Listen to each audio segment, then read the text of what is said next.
Baby, don't leave my back, I'm too spent. This is what I got, yeah, it's how it been. But that's okay, cause I'm making it. Don't like me, well, I'm on the road. High speed, chase, that's what I love. Can't see what I can't control. Did it once, yeah, do it once again. Watch my father, yeah, he taught me how to win. Cop new Prada, money taught me how to spin. Waves like water, music taught me how to swim. I'ma fill my bottle way up to the brim. Back then, yeah, I never taught it all.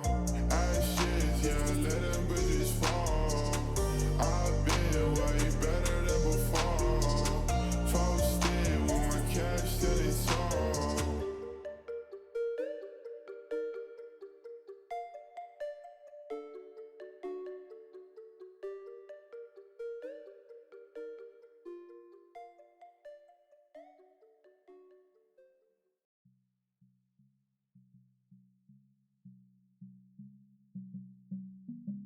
What a fucking liar, dude. What a fucking Weasley little liar, dude. What a fucking Weasley little liar, dude. Holy shit, dude. Holy fucking shit, dude. Literally lying. Still lying to his audience.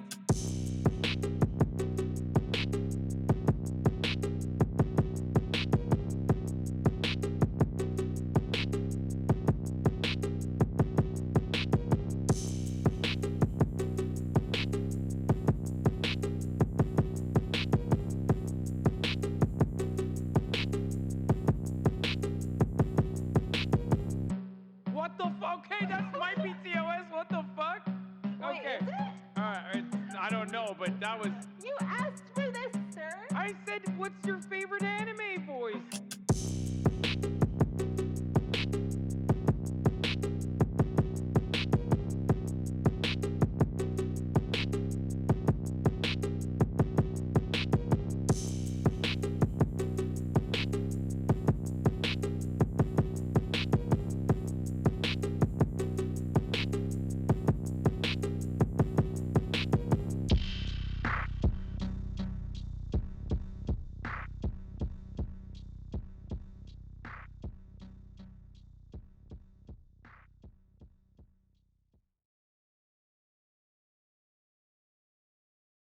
Do not come. Do not come. Okay, this is the most disappointing video I've ever seen. She literally attacked the two things that I like.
I'm a coomer.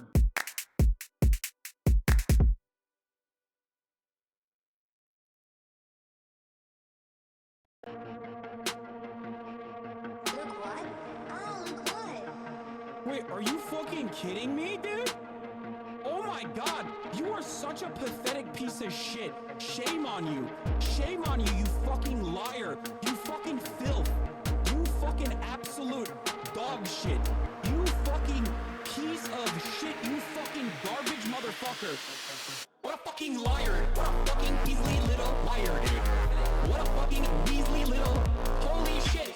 What a fucking Weasley little liar, dude. Holy fucking shit, dude. Fuck you. You fucking piece of shit, you fucking garbage motherfucker. I cannot believe it. You fucking piece of garbage. You know these motherfuckers are such liars, dude. I despise these people so much. God, why are you such a fucking horrible monster, dude? Shame on you, and shame on your fucking parents for literally bringing to this world such pathetic, filthy spawn. You disgusting, vile piece of garbage. What a fucking liar. What a fucking Weasley little liar, dude. What a fucking Weasley little. Holy shit. What a fucking Weasley little liar, dude. Holy fucking shit, dude. Fuck you. Oh my god. Oh, this is disgusting. So fucking disgusting. What a pathetic worm, dude. Shit, dude. I just, fuck you, dude. Fuck you. Disgusting. You disgust me, dude. Hashtag my dick, dude. Lying for clout ass motherfucker, dude. What a fucking liar. What a fucking Weasley little liar, dude. What a fucking Weasley little. Holy shit. What a fucking Weasley little liar, dude. Holy fucking shit, dude. Fuck you.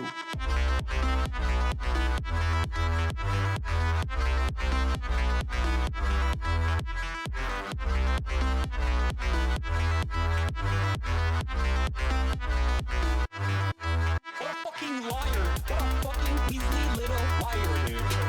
What a fucking Weasley little. Holy shit. What a fucking Weasley little liar, dude. Holy fucking shit, dude. Fuck you. It was beautiful, yeah, together. Even though we planned forever. Days of dreams, nights of talks. It was only us together. The world was ours, nothing out of reach. Imagine where we could be. Our dreams is one, hope brighter than the sun. What could ever stop us? Then it all turned. I don't know why. Still to this day, I'm wondering why. Will we ever know? Will we ever get to understand what we both went through? Anyway, I'm thankful for the times I had with you. I just want to thank you for loving you. Your love made me love myself more. And I could never thank you. Never thank you enough. I was down when you met me, but your smile wouldn't let me think down on myself, look down on myself. You told me I could, that I should, I would spread my wings and head for the sky. Then it all turned. I don't know why. Still to this day, I'm wondering why. Will we ever know? Will we ever get to understand what we both went through? Anyway, I'm thankful for the times I had with you. I just want to thank you for loving you. Your love made me love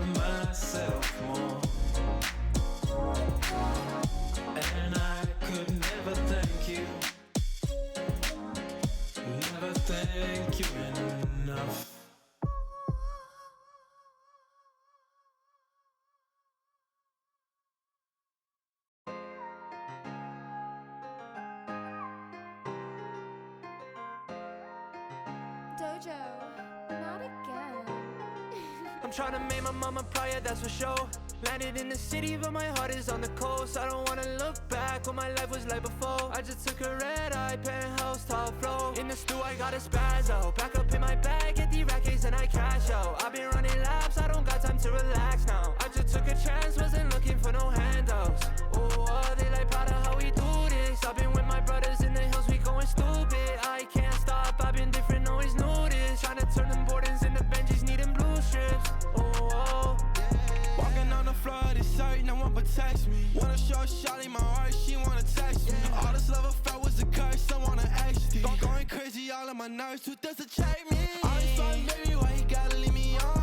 Had to drop a bag on her hoe when she gone. But I'm running with my click, yeah, they got me till I fall. Come playing it for bags, worth more than your love. Yeah, yeah. Feel my moment, yeah, yeah. I'm the chosen, yeah, yeah. I'm the one inside. in the stew, I got a spazzo. Back up in my bag, get the rackets and I cash out. I've been running laps, I don't got time to relax now. I just took a chance, wasn't looking for no handouts. Oh, they like proud of how we do this. I've been with my brothers in the hills, we going stupid. I can't stop, I've been different, always knew this. Trying to turn them Bordens into Benjis, needing blue strips. Oh, Henny got me wasted. You done cut the yola, I can taste it. Biting on my swag, you niggas pussy tryna trace it. I don't need your love, I took a perk and I replaced it. I'ma keep on going till my mama said I made it. Black and yellow, white, I got thotties different races.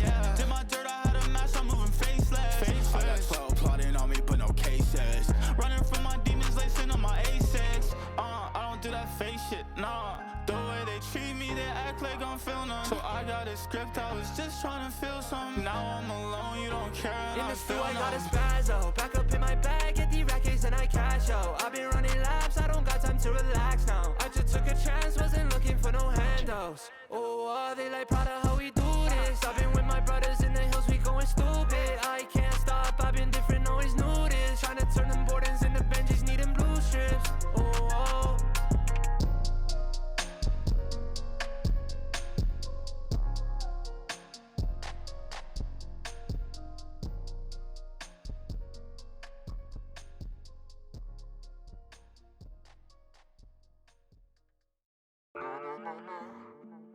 yeah.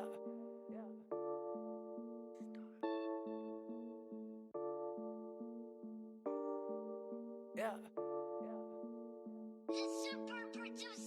I need a smoke, where the matches. I'm a king, fuck your status. Getting dough, I pay no taxes. I'm a star in all fashions of the word, bro. I'ma flip the bird, bro. Coming through in foreigns and all you hear is skirt, ho. All polo and some white shoes. Funny thing now is I'm a nice dude, but when you cross that line, it ain't the right move. But my tender bitch is what I like knows. Oh yeah, can you feel that? I'm giving y'all that real rap. I'ma get the money, make the deal fat. Making hits with a steel bat. The Audi Quattro or that Monte Carlo. Which whip will I whip tomorrow? Got 6 chicks down to sip the bottle. Go coast to coast, I can ship the cargo. I don't really know if these people keep it real. I'm just telling all you fuckers how the homie really feel. And I'm looking up to God, can you tell me what's the deal? I'm just waiting for your answer at the altar where I kneel.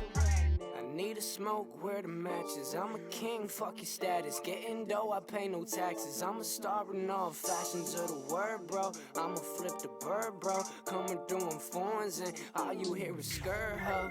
Let me get the money, I see you bitches acting funny, ha. Can't take nothing from me, nah. Rapping blunts like mummies, yeah. We freed the homie when he caught a bid. I roll around, you can't stop the kid. Truth be told, I'm hot as shit. Just say what up when you spot a kid. Real talk, I'm trying to speak the truth. I stay loyal, bro, it's in my roots. Since 15, I've been in the booth. At 16, I was on the move. Used to ride in that old Chevy. Now we out here show ready. I can see the bull, you're so petty. You can have your shine, my glow heavy. I need a smoke, where the matches. I'm a king, fuck your status. Getting dough, I pay no taxes. I'm a star in all fashions of the word, bro. I'ma flip the bird, bro. Coming through in foreigns and all you hear is skirt, ho.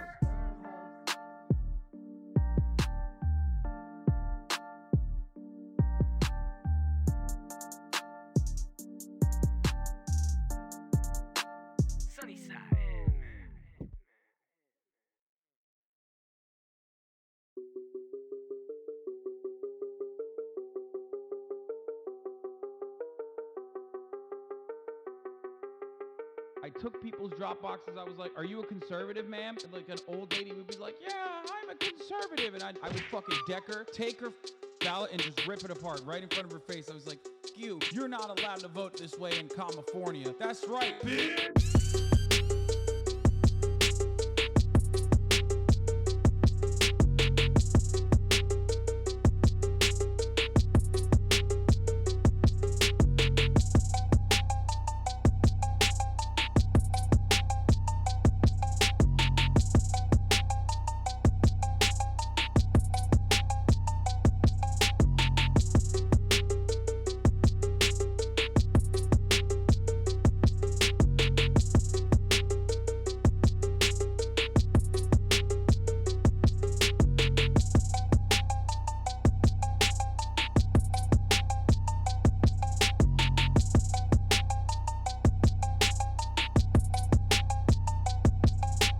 I got a funny one for you. Okay, here, look at this. With what we were seeing in the polling data going into this election about what people cared about and the order in which they ranked it. So we have had a lot of questions throughout this time about new voters, people that hadn't been in there before that were perhaps not getting captured by the polling. So maybe this is a sign that we're going to see a little bit more of that tonight than we expected. We obviously don't know yet. And you know what's missing from this 1, 2, 3, 4, 5 top 5 issues?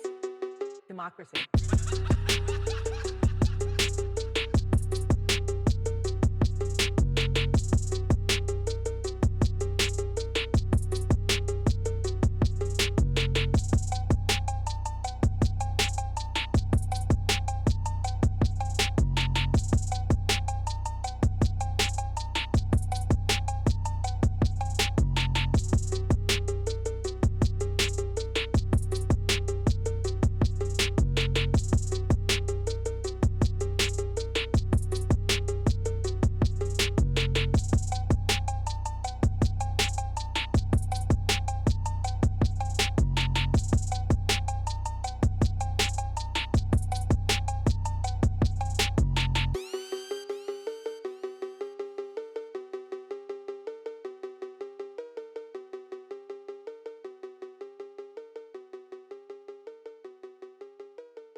She says that she loves me, she just wants to fuck me. Got me feeling something, got me feeling nothing. Alcoholic junkie, says she thinks I'm funny. Think I might get lucky, spending too much money. She says she wants my necklace, put her on the guest list. Hope I don't regret this, hope I don't regret this. I'm feeling hella reckless, cashing all my checks rich. Hickeys on my neck, shit, she's on the offensive. I do not know my set list, still I'm gonna get lit. Yeah, I have a death wish, live until I'm breathless. I'ma stay progressive, she gon' stay obsessive. Life is so expensive, do everything excessive. I think my brain's defective, yeah. Can't think when she's aggressive, yeah.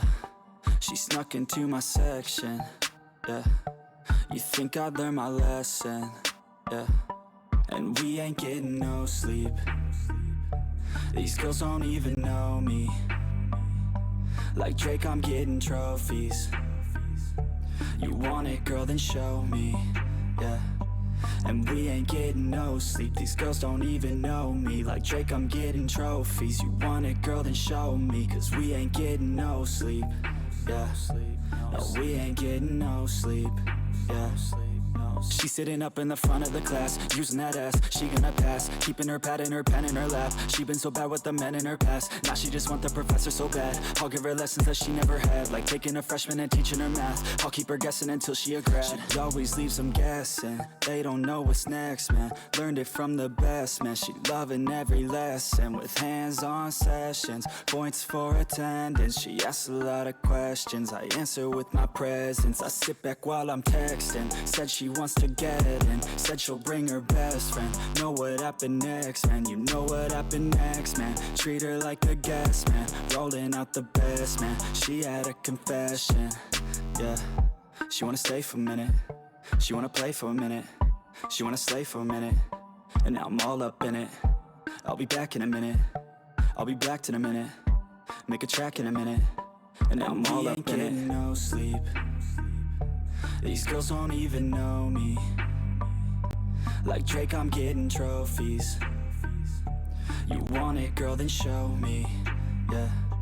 And we ain't getting no sleep, these girls don't even know me. Like Drake, I'm getting trophies. You want it, girl, then show me. Cause we ain't getting no sleep, yeah. No, we ain't getting no sleep, yeah. You said some things you didn't mean. I'm sure I did that too. Oh, baby. Egos clashing, dreams crashing. Whatever happened to me and you? From lovers to strangers. When everything changes. Oh, baby. When we tear out the pages. And only one word is left. Please let's just be quiet until the next riot. Just give us some time for the wounds to heal. What is broken is broken. Let's just leave it for now. We need some perspective just to understand how. What is broken for now. What is broken for now.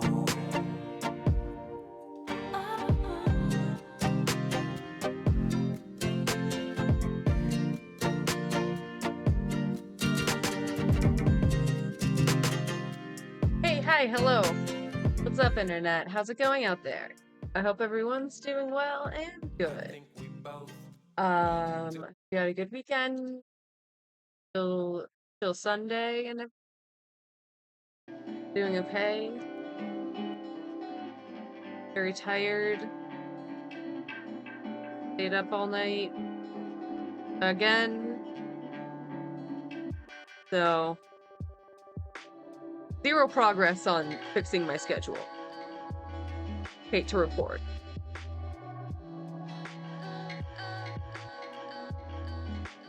I got a strike on TikTok. Might never come. It might come and you weren't So- ready for it. oh. You've got to be ready for the come. Hi. And Hi everybody. Thank you for the raid, Tipster. I hope you're doing well. My name is Lainey. I do politics and like social commentary reacts here. Welcome in. I'm just starting. I was just talking about my day. I'm tired. I got a strike on TikTok for talking about Pearl's dumb shit fucking song. I was worried too. Like I wasn't sure. I like edited it like so it wasn't like the craziest parts, but like I don't know. I feel like I got mass reported. I do not know. It's so strict, I hate it. Yeah, I think I'm just gonna put cat content there. I don't know, like, what the fuck? Can't talk about shit. I got a couple other ones removed for talking about Andrew Tate. And like, I didn't even show Tate in those videos. I was just talking about him. It's crazy. It's crazy. So stressful. So that's like why I'm late too, because I was like scrambling to find another video to upload in place of the one that got taken down almost immediately too. It's stupid.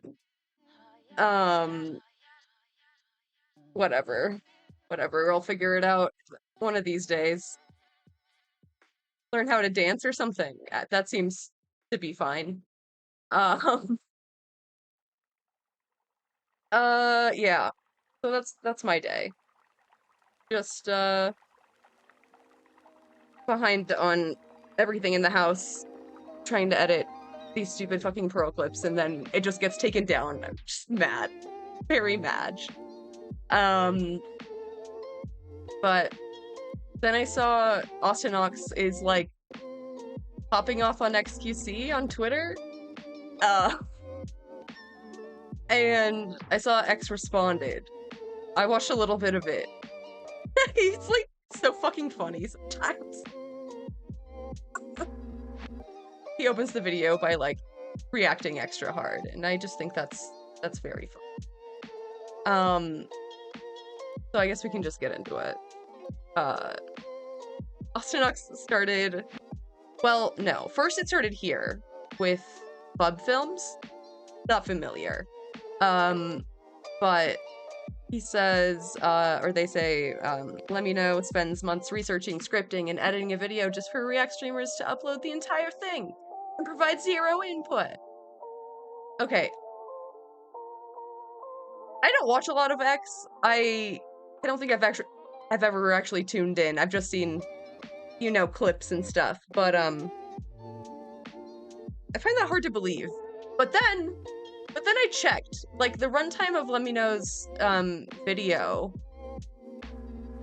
is, wait, I think it's here. Oh no. It's like really similar to, yeah, so Let Me Know's video is an hour and 38 minutes, and X's reaction was an hour 53. Dude, that's like not good. That's not good numbers. We're gonna flip through to see what it was like. He still has the VOD up, so we're gonna see, but adding like 20 minutes. Wait, what is math? 12, 15 minutes of commentary on an hour and a half video. Like, I don't know, dude. Like, I watched the Tucker Carlson interview, and I cut out the parts where I, like, was just listening to music to take a break and shit. And it's 4 hours and 20 minutes long. The interview is 2.5 hours. You know what I mean? Like, is he really not doing any commentary? I don't know. We'll have to see. X responded, I wonder what triggers people like you so much. Triggers. God, bro. Well, often get criticized for pausing to do commentary too much. Yeah.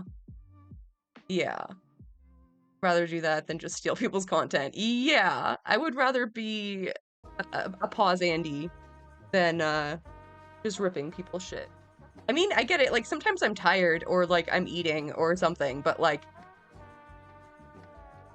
for the whole 2 hours, like, I don't know. Like, maybe just end stream. I don't like.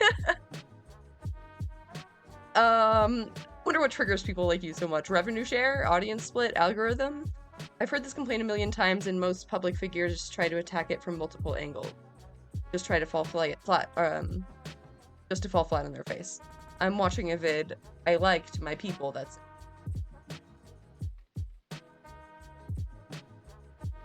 I mean, yeah, it's probably all of those things. I don't think it really matters what specific thing makes someone mad about their content being stolen. Like, I don't know. Like, if someone told me that, I would just not react to their videos anymore. Like, that would be fine. Like, I don't, like...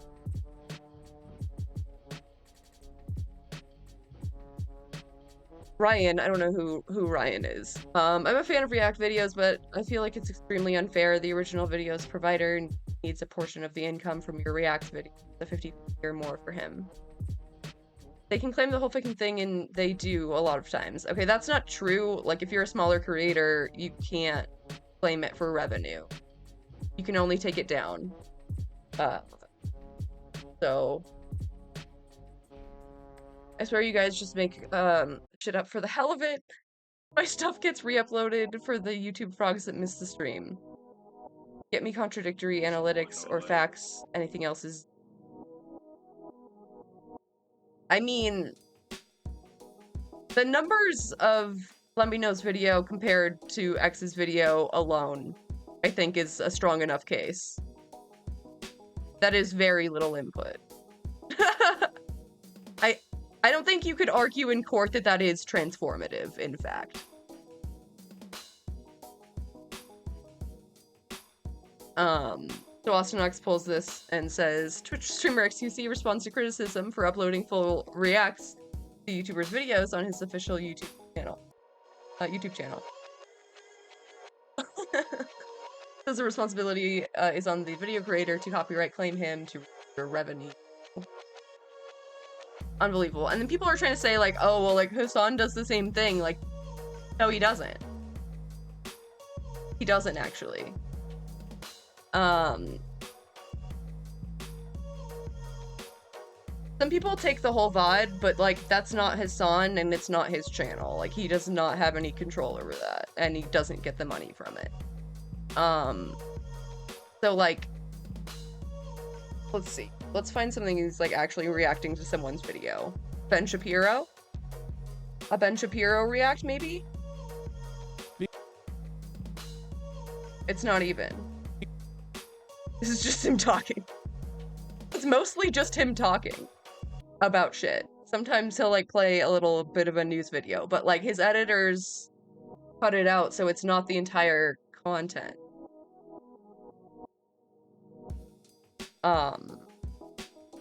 And like,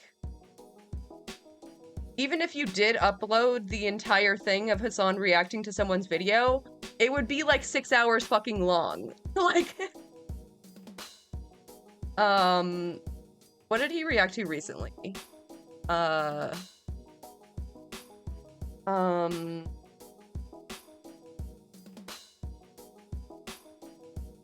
Did Tara, was that right?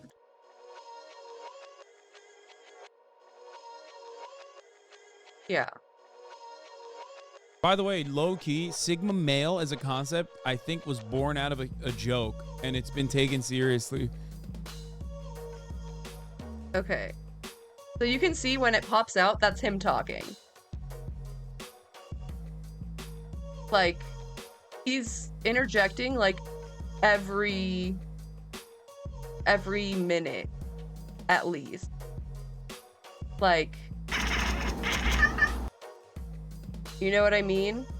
And there's probably a lot of parts of Tara's video that isn't in here.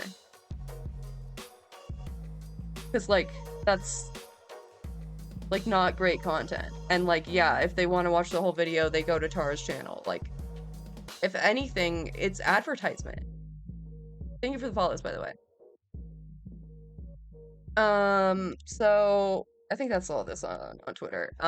Let's Again, get time for me Ludwig. to fill you in on some huge YouTuber drama, and then for you to weigh in with your own morals and ethics on this conundrum. And it all started, like most things, on Twitter.com.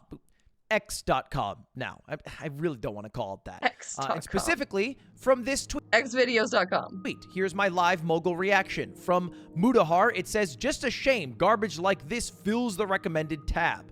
And it's referring to this tweet, which says, Let Me Know spends months researching scripting. Does it?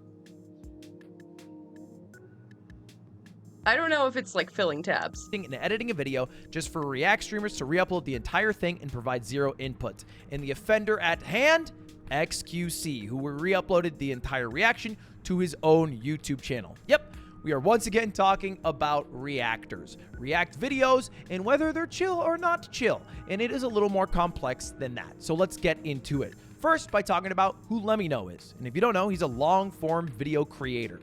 And he doesn't upload very frequently. In fact, it had been a full year since his last upload when he dropped the Kennedy assassination video. Damn. An hour, 38-minute long video. I didn't realize that. That's wild. That is a lot of work. It's probably well researched. I haven't seen it. No.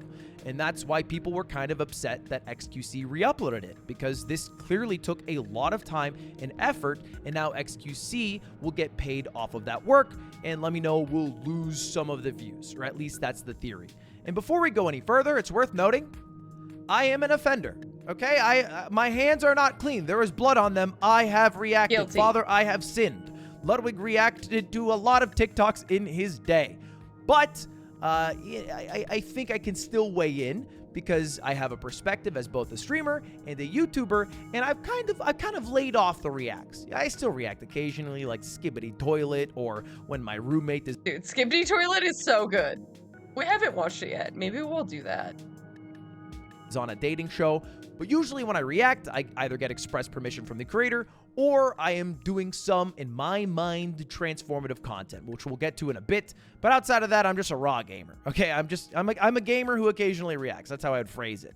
Anyway, let's get back to it. Part of the reason that this discourse is so intense right now is because it's coming from multiple sides. It is not just XQC getting lambasted for the Let Me Know video. It's also Jack Films, who is going hard on a campaign to expose how bad Sniper Wolf's content is, or at least— Oh shit. Oh, I didn't know about this at all. I didn't know there's a whole other thing. It really is reactgate. Oh no. Oh no. That's his point of view. And he made this video called Let's Talk About Sniper Wolf. And if you don't know, Sniper Wolf is a huge YouTube creator whose almost exclusive content is TikTok reactions. She has 34 million subscribers. She's one of the biggest YouTubers in the world. And yeah, she reacts a lot. She sure does. It's the main— I've seen a few of her videos. I couldn't stand how like rehearsed everything was. It all felt like very contrived. But many people like her. Many such cases. Main thing she does. She's probably the largest react channel. Maybe Mr. Beast Reacts is bigger, but she's one of the largest in the entire world. She's amassed over 23 billion views, mostly off other people's content. But by the way, this is not a new thing. It's not a new argument to admonish React creators. You know, there's Jinxie, who got basically laughed off the platform for bad reactions, and even 12 years ago, where Jack Films, same exact guy, made— I've never heard of Jinxie. There's so much lore I don't know. Fun of Ray William Johnson for basically being a React creator. You're saying I need to come up with an original thought by myself without the internet clips. Yep.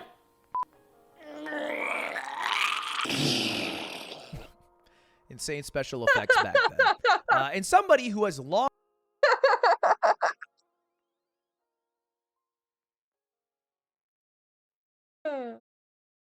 Kind of real, though. Kind of real. Long argued against the existence of React creators as a whole, and the like evil or the bad that they bring to the platform, is Dark Viper AU, who has made a many-part series about this, of which I'm a part of. Yo, what up? And I'm going to try to restate his position because I can't go through all 13 pages. You know what I mean? Just a meme. But the general idea is that React content is bad because there are a finite amount of views on the platform. It's true. There's not an infinite amount. There are a finite amount. And if you were to remove all of the React creators and all the React videos, that finite amount would remain the same, but they would go to original content. There would be no need for a market for React videos, and then original content would all get boosted. And although there are some cases that you can point out where people have benefited greatly from React videos, smaller creators who get a large amount of exposure, that exposure is a natural, and the market would correct itself if no React videos were in existence, because it would go to the people who are naturally pushed by the algorithm as opposed to some— I just don't think that's true. I just don't think that's true. I don't know. I guess, like, we would have to try it and see, right, to be sure, but, like, get good, kinda. Like, if you don't do well in the algorithm, you're not gonna do well in the algorithm without React content. Am I crazy? Giant YouTuber or giant streamer exposing light by their blessed reactions. I think that's the general idea. And that trickle down doesn't work. Trickle down reactonomics doesn't actually make sense. And to an extent, I agree with him. But I don't know if I fully buy the theory that if you removed all React creators and all React videos, that you would have the same amount of views and impressions. I would argue it would go down, right? The same way I would argue if we removed all gaming videos off YouTube, like if we had some moral argument against gaming because it makes people more violent, we should remove all gaming videos, that YouTube's total impressions and views would remain the same. I think they would go down. Maybe they would go up again. Yeah. Yeah, I don't know how many people are gonna like just suddenly switch the content that they watch because it's not there anymore, you know? I don't know. It's not like it's hard to project something like that, right? There's so many variables. Again over time, but I think if you were to remove all reacts, it's not like it 100% cannibalizes original content. I think it also adds people to the platform. But outside of that, not all React videos are made the same. There's two arguments kind of forming here. And the first one is arguably more important. What is a React video? What is it? What is a chill one? What is a not chill one? Because there is a huge difference, right? We can tell just by looking at a video like Real Lawyer reacts to The Little Mermaid. This is fine.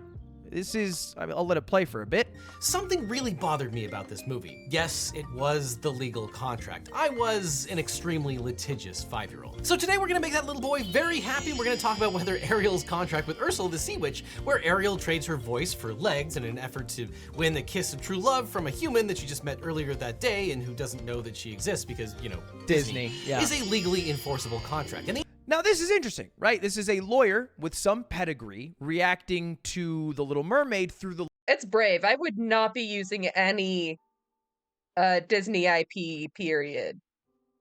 Man, he put the song, the actual video, like, can you do that? I mean, he's the lawyer. Lens of the law. We're adding some value and some commentary that a layman would not otherwise know. And this falls under fair use. It is a React video. He does directly pull clips that he is reacting to, but it's a little different than somebody on twitch.tv who is sleeping, who is playing videos, right? That we can see the difference here. And I'm not here to narc. I'm just here to show that not all reactions are made the same. Mod's asleep. Oh no. Bella. Mod's fell asleep. And because of that, they're not treated the same in the court of law. Generally, there's something called fair use, which let me be clear here, nobody fucking understands. Like, everyone has a vague understanding, but nobody has the same understanding. And I went to university and I did a copyright law class as a journalism student. Nerd. I still don't really get it. I don't really get it. And to be honest, I feel like it also would differ depending on the judge. No. Oh no. No. Don't tell me that. I want you to be very sure of what it is. Damn it. Judge reporting on the case. But generally, fair use constitutes a few rules. It is fair use if the purpose and character of the use, including whether such use is of commercial nature or is nonprofit or educational, which doesn't really apply here, so it's not really fair use for that reason, because if you re-upload a video on YouTube, it's usually for commercial use to make some money on it. It's not really educational, like, although I guess maybe Legal Eagle's an example. Again, I don't know. Second, the nature of the copyright work. Third, the amount and substantiality of the portion used in relation to the copyrighted work as a whole, aka like the Legal Eagle pulling clips from it as opposed to watching the entire thing in a stream. And then finally, the effect of the use upon the potential market for or value of the copyrighted work, which I think is like how you are using that copywritten work. And then there's another word that everybody likes to throw around, which is transform. If effect of the upon the oh, okay. So yeah, it's like Legal Eagle's video isn't affecting the market because you're not going to watch the Legal Eagle video for when you just want to watch The Little Mermaid. That would be a very bad way to watch the film. Copywritten work. And then there's another word that everybody likes to throw around, which is transformative. Did you transform the original content? And there's arguments that, hey, you transform it if you are in the corner and pausing the video and making some jokes. But like, what's the line? Like, how many times do you have to pause? How many jokes do you have to make? How much of the video are you allowed to include? And this has gone to court before. You probably remember the H3H3 lawsuit that they won against Legendary. Matt Haas, where they were sued because they reacted to a video, but the court was like, you know what? This is fair use. But very specifically, the judge said, this ruling does not mean that all reaction videos constitute fair use. And it's very clear that people have crossed the line. Wait, that was from before when I watched H3. What the fuck was that video from Matt Haas? Wait, what the fuck was that? Oh, God. Yikes. Obviously, of what fair use is. And I think the biggest offender of this are streamers, because it's just the nature of streaming. Streaming rewards people who stream longer and more consistently. And you can do games and things like that, but generally the best thing to stream are things that you can do long time, repetitively, that a viewer who tunes in maybe halfway through a section or a segment of a stream can instantly understand. It's why it's a lot harder to stream an entire Final Fantasy game, because if you tune in 30 hours through, you're like, what the fuck is going on? And it's a lot easier to stream a Battle Royale or watching videos on YouTube. You watch a 10-minute video, great. You tune in halfway through, you kind of get it, and you'll get to watch the next video. And streamers have taken this to the extreme where they just outright watch TV shows. And this is something I've admonished in the past because, well, I think it's just going to get all of streaming in a whole boatload. Yeah, I don't... I like watching TV with streamers. I have done so many times. But especially if you're publishing the VOD, I just worry for them legally. You know, I don't want them to get sued. Of trouble because the copyright law and the lawyers of commercial television are a little stricter than Let Me Know or Summoning Salt. You know, that they are willing to really take down the whole industry if they have to. And one final thing and final note on the legality of it all. What market does it occupy? Now, this was a lawsuit with Jeff Koons and another artist. This was the original picture of some artists, and Jeff Koons used it in this art piece with feet or whatever. And part of the ruling and why they were like, hey, you know what? This is fair use, Jeff Koons. You're allowed to use this art, was because Blanche's photograph could not have captured the market occupied by Koons' work. And I think an issue that I see is when streamers take a reaction that they do on Twitch or on Kick or wherever, and then they re-upload it to YouTube, it dominates the same exact market. This is the same market. You can see Let Me Know's video on YouTube, or you can see XQC's reaction to Let Me Know on YouTube. It is cannibalizing the same amount of views, which is a little different than if you...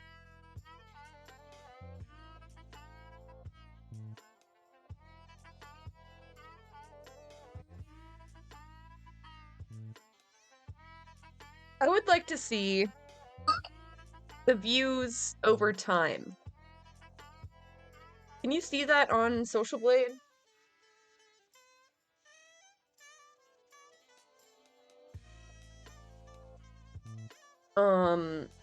Curious if it changed after X reacted. X was asking for stats. I'm gonna, you know what? I'm gonna look for them. I'm gonna find it. I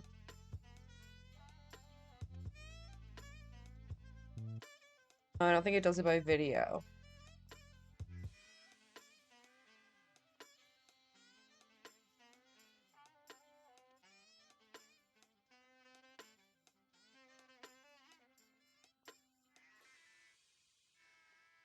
Wait, when was that video?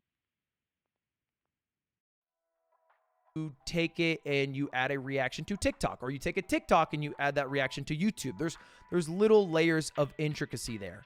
But the question at hand is, what are YouTubers meant to do? Because this problem has been going on for 12 years, and we can talk about it. We can make XQC the boogeyman, or whoever the next boogeyman is that reacted a little too shittily and then made too much money off of that. But the problem will always persist, right? Like I'm at a position where I am large enough that I can now consider morals and ethics. And I can think to myself, well, you know what? Maybe I don't want to be an asshole and I don't want to take this creator's videos. True. So generally when I react, it's people who allow me to react to the videos, like a Daily Dose or a Jubilee or a Summoning Salt or a Jet Lag.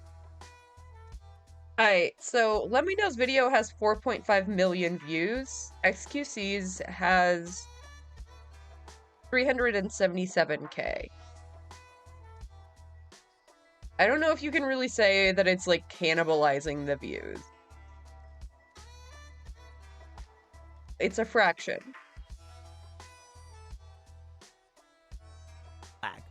But I don't really react to people who aren't chill with that. I try not to at the very least, and I do it very minimally. But I'm only allowed to do that because of the position I'm in and because of the amount of money I make. I promise you, when I had like 100 viewers and I was grinding because my dream was to be a full-time Twitch streamer, I did not even consider once the morals and ethics of reacting to a video. I thought to myself, I want to make it at all costs, and this is what people do. It's just how it goes. And so it doesn't make sense to me to expect and put the onus on individual creators to try to make the change, which will just result in smaller creators or maybe larger creators who have less morals and ethics and don't give a shit to continue and take the mast of reacting in bad faith. I think the issue needs to be solved at the root, systemically, and specifically by YouTube. YouTube needs to do a big change. Because right now, there is a problem on youtube.com. Love the damn website. Oh, interesting. Okay, so X uploaded his reaction the same day that Let Me Knows was published. Damn, that was fast. But I don't think they are doing enough to stop React content. In the past, they've literally supported React content. Specifically, they've tweeted out things like, how does Sniper Wolf find all her ideas? Well, she takes most of the videos. It's not very hard. But I think YouTube needs to give creators more tools. This right here is a hub that shows me everyone who has taken my content and re-uploaded it. So for example, Abroad in Japan's epic chess boxing match versus CDawg VA has been uploaded by that Clipper guy and got 168,000 views, and it is 100% of my content that is in their video. I can see all of this on a dashboard. It is a helpful tool by YouTube. But what are my options? Well, I can archive this, which just means, hey, I'll get over it and no longer see it in here anymore. But that doesn't solve anything. That just makes me stop looking at it. I can email them and be like, please, can you stop taking all my content? Or I can take a much harsher approach and I can request a video removal, which would take down their video and give them a copyright strike. A strike which, if they get 3 of, would take down their channel as a whole. Yeah, very not cool. Very much frowned upon. Which is a pretty big step to make. And trust me, I know firsthand because I've gotten strikes in the past, specifically from CGP Grey. I watched a couple of his videos on stream, specifically on Twitch years ago, like 2021. And I uploaded them to a VOD channel. Not even personally, I just uploaded all my stuff to VOD channel because I want an archive of what I do. And I woke up 2 years later to 2 strikes from videos that were uploaded a year apart. I think one in 2021, one in... God. I didn't even think about it happening like way later. You know, like you upload, there's no copyright, you're good. And then it just like comes back. Later. Oh god. The anxiety. The anxiety. Man, it's really crazy out there. We're just like in the wild west of the internet. In 2022, and CGP Grey, I think, saw that much later and said, yeah, fuck him. Which is fully within his right. I'm not mad at him for doing this. I sent him an email. I apologize. Shit, I was a Patreon member before Patreon was Patreon. It was called Subbable to CGP Grey in 2015. Didn't hear about that. But there should be another tool. Specifically, there should be a tool for creators to claim the monetization of a video. That doesn't exist right now. Well, kind of a lie. It only exists for certain companies and MCNs. Music companies can do it. MCNs can do it. They can claim the monetization of a video, but creators cannot. And you guys probably know just from, you know, secondhand hearing from other creators, being in an MCN sucks. They have to reroute all the money that YouTube sends through that MCN, and oftentimes they can end up siphoning a bit off the top, like which happened to Ethan Klein when his MCN took $600,000 without really telling him. Now, they eventually paid it back, but that's not something I want to. That was fucking insane. Insane. Dude. I'm so glad he got that money back, but holy fuck. So many thieves out there, dude. Want to do, but for whatever reason, because I'm not a part of an MCN, I can't do simple things like geo-block my content. If perhaps what I'm doing is totally free use, but maybe not considered free use in Japan. Or if I want to claim because somebody used my content and I'm cool with it being up, but I want to make some money off of what I've done. Similarly, that option should be available for somebody like Let Me Know. They should just have the tools in one click to instantly make money off of XQC's video.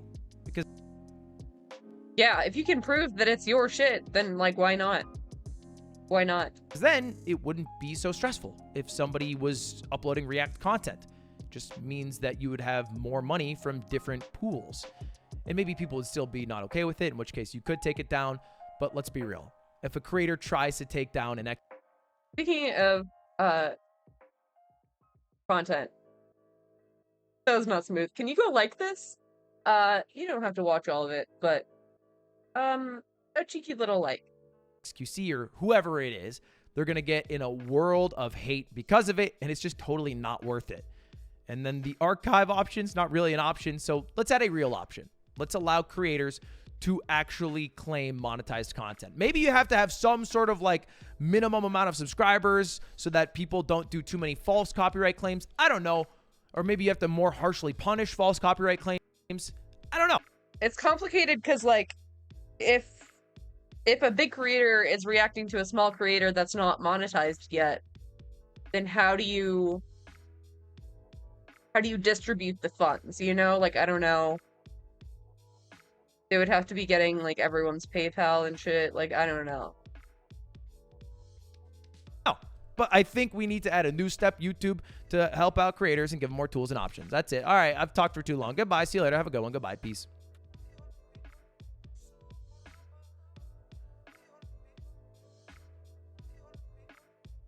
Oh my god. My video got restored. My video got restored. Does the strike go away? Poggers. Wow, I didn't see that coming at all. Let's go. Let's fucking go. Oh, that's great news. Wonderful news. Thank you, Mogul Mail. Okay, okay, so we're gonna just go through this to see how transformative it is or is not. Hello, chat. Hello, chat. I'm glad you just tuned in. Okay, let me explain it. Hello. This Lemino guy makes videos that are like stories, informative about like some scary stuff. Just let me know, guys. Maybe I should put captions for X. I don't know how good these are gonna be. That happens or whatever, right? And is Oppenheimer the best new Joker film? Sometimes I watch them, sometimes I don't, right? But this one is about JFK, and it's pretty interesting. The reason why I think it's interesting, I don't know why I'm prefacing this chat, is because I'm just telling you why I'm watching it. Is that I used to not give a fuck about any of this shit, but then the one time with chat, I watched a guy who was talking about the evidence and whatever happened in a way that was like, he was making like some points were so outrageous in the way things happened that he was making like a mockery out of it, right? Wendigoon, yeah. And I saw one on my own, and I was even more like kind of englobed into the topic. And I was like, this is kind of interesting. So we'll watch that, chat. I'm not gonna get ADHD, and I hope you won't either. And if you do, please just don't fucking be ADHD. Not gonna get ADHD. Interesting. So he was focused, apparently. Trying to be focused, at least. Indian chat, bitch ass. I'm watching it. Oh, Pia Okay, pictures. I'll take a minute. Put it to the side and I'll put you on screen. Chat is here. I'm here, and we're all here, we're all holding hands.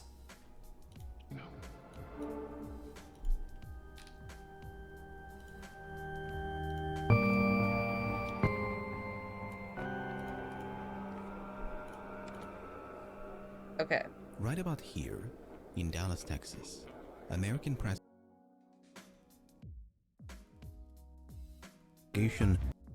Oswald had fired 3 rounds from the Texas Wesley Frazier. a temporary So filling out 4 to carpool. And I said for his apartment. Take his space with me. You? I know. Yes. Carrying a pack. Acquainted with Lee Oswald. Was working on the ground floor when he observed Oswald like 10 staring at minutes the and he hasn't said anything.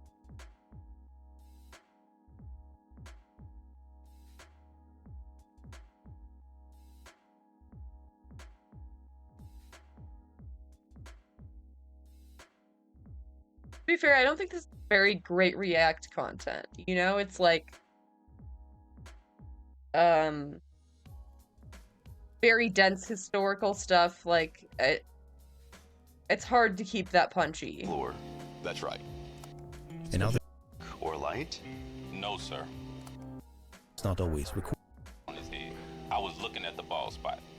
Oswald did not have a bald spot. He was thinning a bit in the front, but otherwise had a full head of hair. But the strength of Ewan's account is somewhat diminished by his inability to recall much of anything else. Was now in a race against time. Them 1 minute. Shit as much as they wanted to, without even much. But we found a reaction. To believe or disbelieve Brennan's story. On Sunday morning, November the 24th, Oswald was scheduled for transfer from the city to the county jail. Hold up. Also, if this guy was scared about some shit, they could have easily tampered him in any way they wanted, right? If they knew what kind of state of mind he was in and what he was saying, easily they could have led him into saying shit as much as they wanted to, without even much leverage. Reporting from outside the police station, a local news correspondent couldn't help but to jinx the whole Oh no, my shebang. headphones. Oh Now no. this Oh, is no. the armored truck that will carry Lee Harold Oswald from the basement here of Dallas Police Headquarters downtown to the Dallas County Sheriff's Office. So it seems like he was mostly watching this like a movie. So it is strange that he would re-upload this whole thing. People were saying that he was getting up and eating. He's here the whole time. I mean, I will at least give him that. He is actively watching. But, I mean, that's not in itself transformative. All of these, oh my god, all of these stills of him just staring.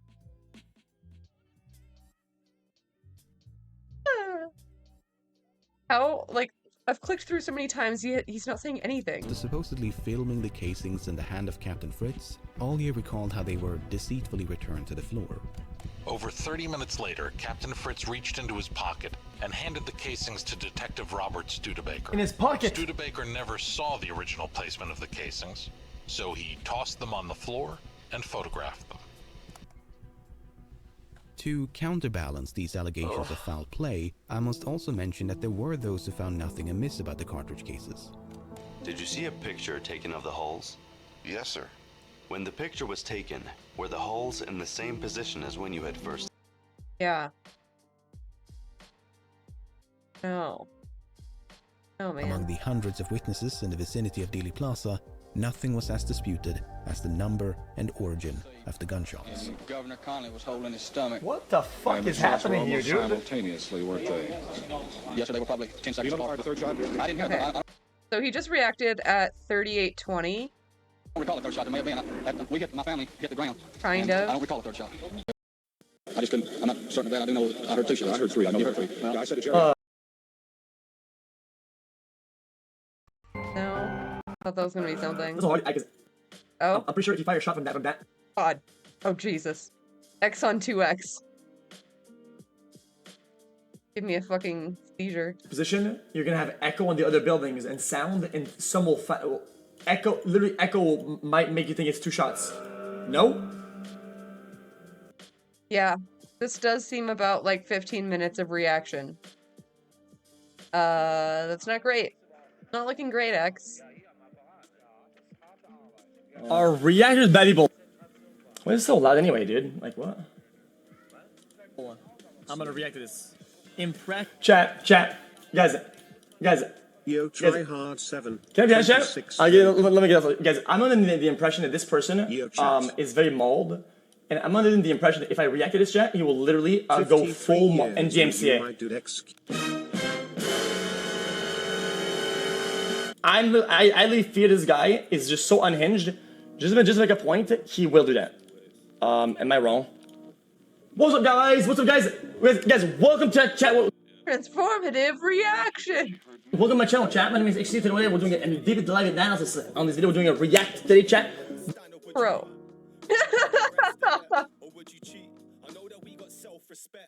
So fucking dramatic, dude.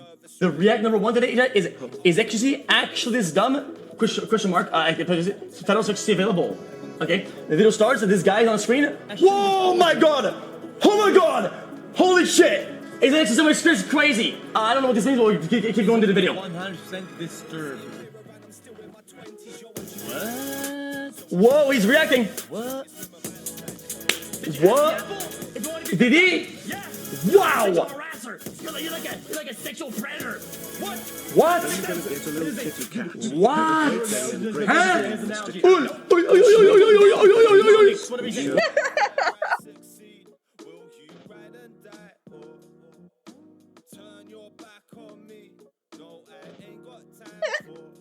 Guy, I can't with this fucking guy. He's so fucking absurd. Like, how is he a real human? You're like a sexual predator. What? What? What?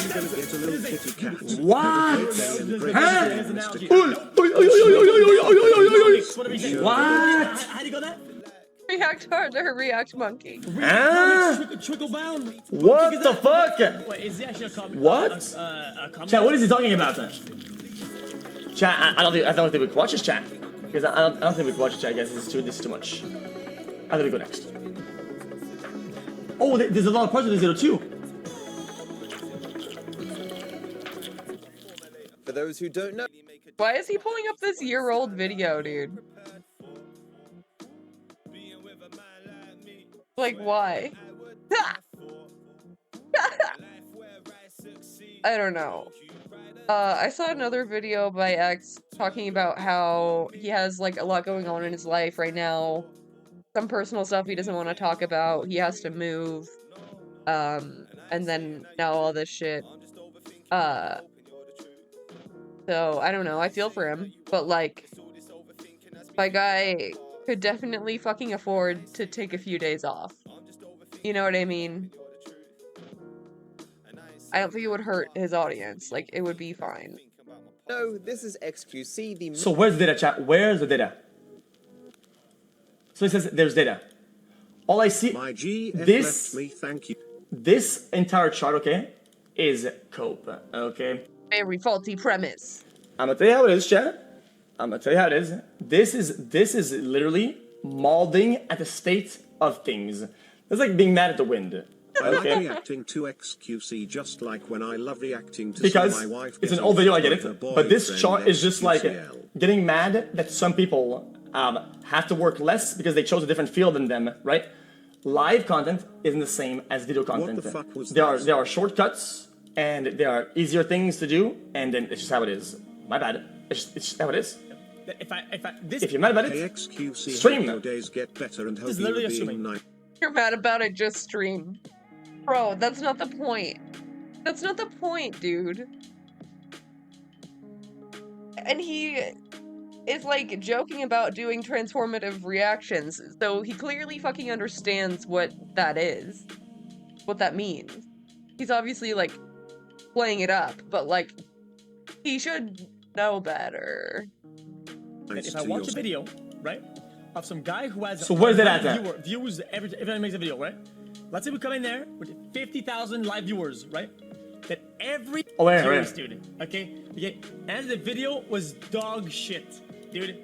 And then the video blew up, and then the next video came across, and then that one blew up, and even the making of the video, that one blew up. Bang bang. Now what?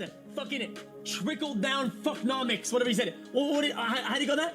Reactnomics, trickle down. Fucknomics? What the fuck is that? Fuckonomics? Oh my god.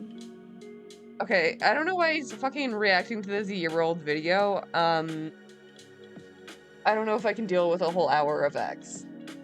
I'm gonna be real, I do not want to spend the next 2 hours on X. If there's like conclusion I have here. like some emails that I don't really want to show in there. Basis, it's fine. To actually...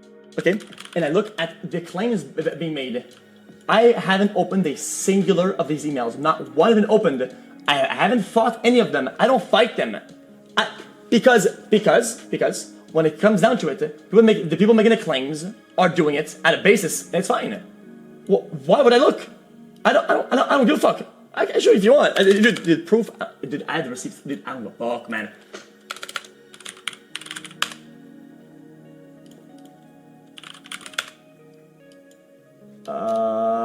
Copyrights claim has been made.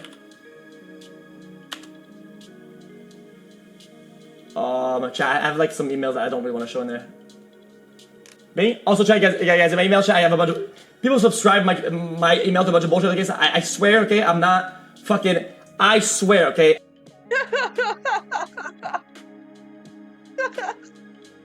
Sure. I'm not fucking. If you see a weird title, okay, it's not me. I swear, okay. People subscribe my shit to a bunch of garbage, okay. Daily peanut. Bing, bing. I don't open the fucking emails, dude. I just fucking don't. And the one I'm just showing you this to make you understand that I don't fight the claims. Like when I actually look at it through the dashboard, like people that are giving the videos, they made it. That's fine. I don't. Like, why would I care? It's fucking YouTube Rev, Brett. Some sort of like minimum amount of subscribers so that people don't do too many false copyright claims. I don't know. Or maybe you have to more harshly punish false copyright claims. I don't know. But I think we need to add a new step, YouTube, to help out creators and give them more tools and options. That's it. All right, I've talked for too long. Goodbye. See you later. Have a good one. Goodbye. Peace. Yeah. Okay, video. I mean, some arguments are made in bad faith. Some of them are just misunderstanding the law. And also that, overall, it's a good, okay video. Just, no problem. It's just, he cannot play the high road when it comes to permission of other videos. But that's alright. I'm not gonna complain about that. Like, what is this guy saying? Bro, what is this guy posting, man? Yo, he's watching right now, man. And they're scamming me, I need a raise.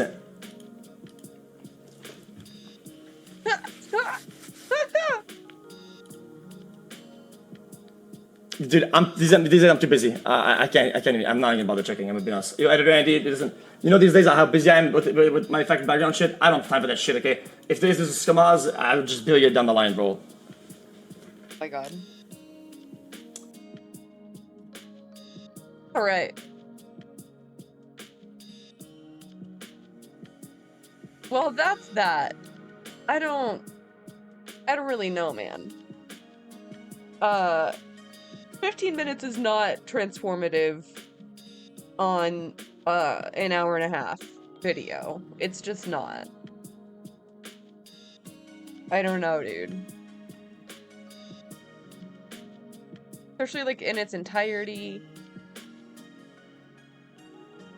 I don't know. I saw someone suggest like watch along feature where like you could just queue up a YouTube video and it like plays in everyone's browser.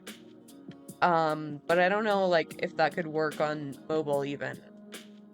Like how you would have to have like YouTube be okay with React content on stream. And I don't think they are.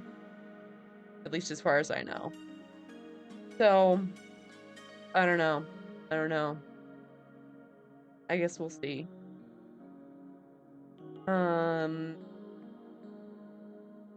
What are we gonna do? Yeah. The Pewdie pipeline?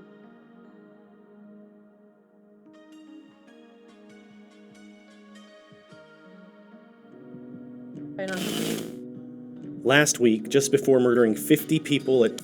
I should remember to do this more, sharing the link, because I just forget sometimes. But... 2 mosques in Christchurch, New Zealand, a 28-year-old Australian man exclaimed, "Subscribe to PewDiePie." Why would such an atrocious act begin with a promotion for a YouTube channel? Was it just some kind of twisted, dark humor, or does it go deeper than that? Did PewDiePie play some role in inspiring the Christchurch shooter, as many allege, or is this another example of internet trolling gone way too far? On the surface, it does seem a little absurd to even associate someone who goes by the name of PewDiePie with violent terrorism. The juxtaposition between a goofy internet comedian and a deadly rampage is unsettling, but something must be going on. Why would someone use a meme like "subscribe to PewDiePie" to launch such a callous and cold-blooded act of terrorism? PewDiePie is the #1 YouTuber on Earth with... Yeah, I mean... I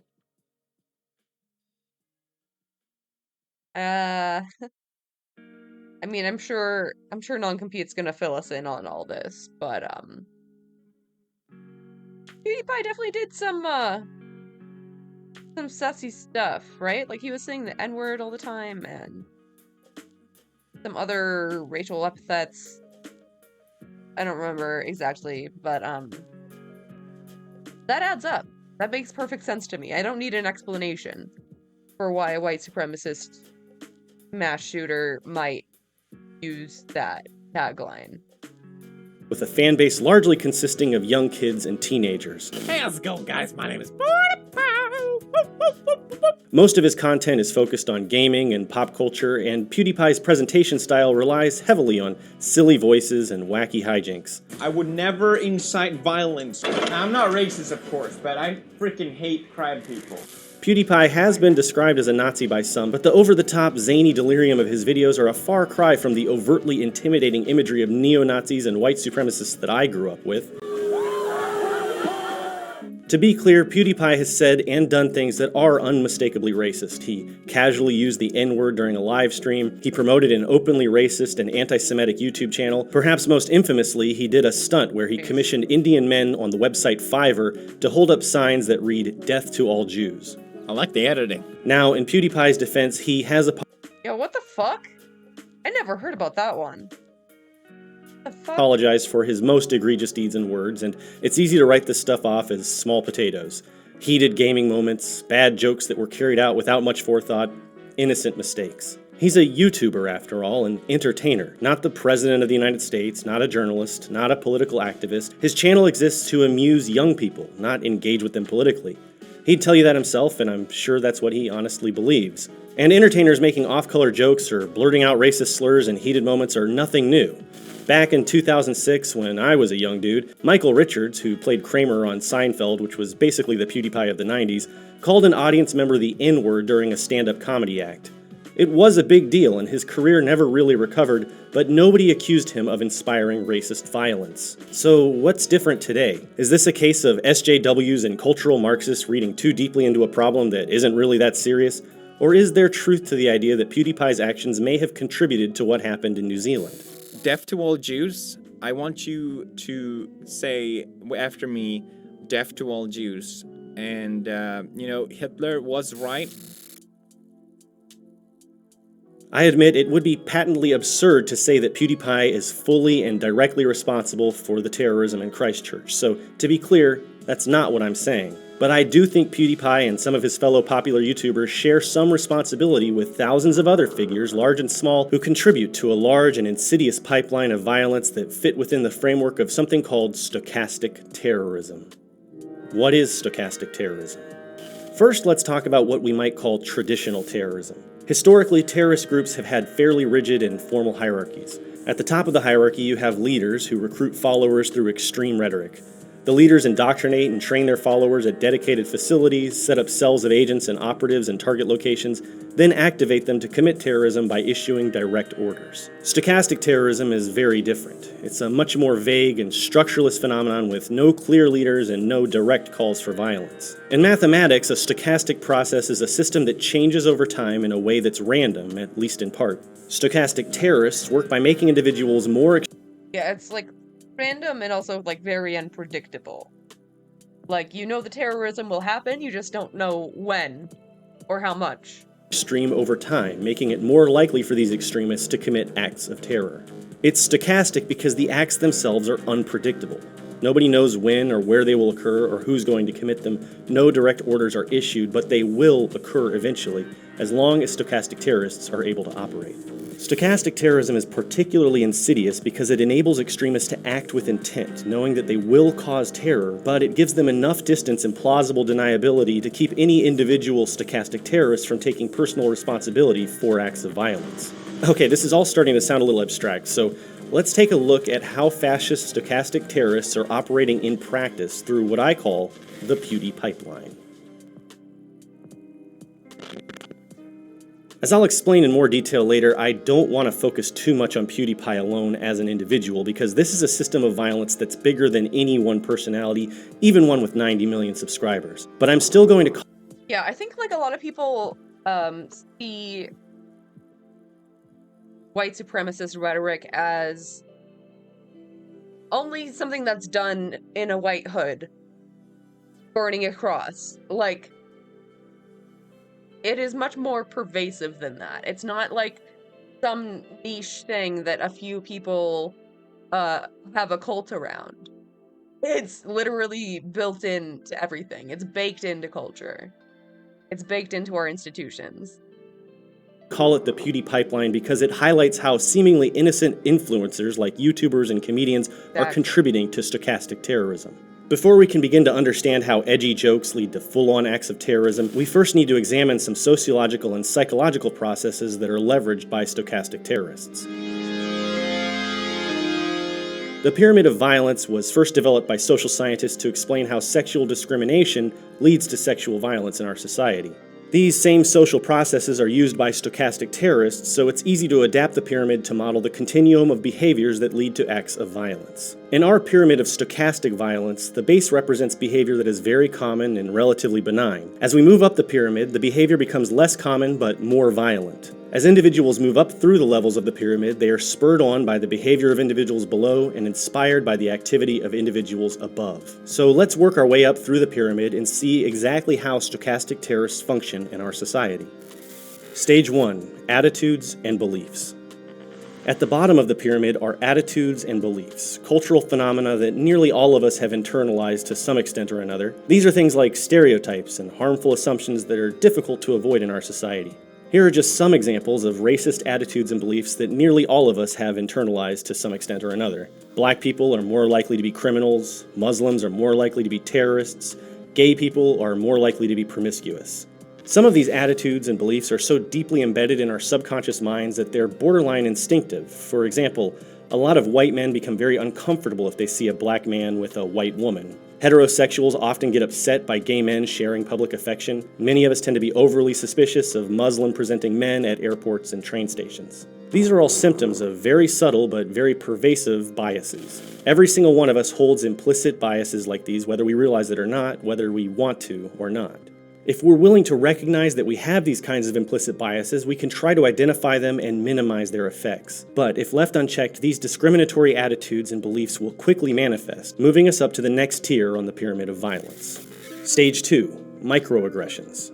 Microaggressions are subtle actions that cause harm to marginalized or vulnerable people. In many cases, microaggressions are completely unintentional. They're called microaggressions because they're so subtle that we can't even tell that they're there if we don't know what we're looking for or how to look for them. Microaggressions can manifest in words or actions. Examples include things like assuming ethnic minorities such as Asian Americans are foreign-born and saying things like, "Wow, you speak good English," locking your car doors when a black man walks by, casually using terms and phrases that are discriminatory such as Indian giver, that's so gay, or I Jewed him down. The list goes on, but I trust you get the point. Microaggressions like these indicate that discriminatory attitudes are present, and these unconscious biases are bubbling to the surface and might be a little bit less than unconscious. A person who commits microaggressions frequently and without any resistance from peers will become increasingly comfortable engaging in harmful, discriminatory behavior and speech, which makes it much more likely to move up to the next tier on the pyramid. Stage 3. Verbal expression. As individuals become more comfortable expressing discriminatory attitudes, they begin testing the waters with jokes and stereotypical or even flagrantly bigoted statements about others. Yo. Hey, yo. Holy shit.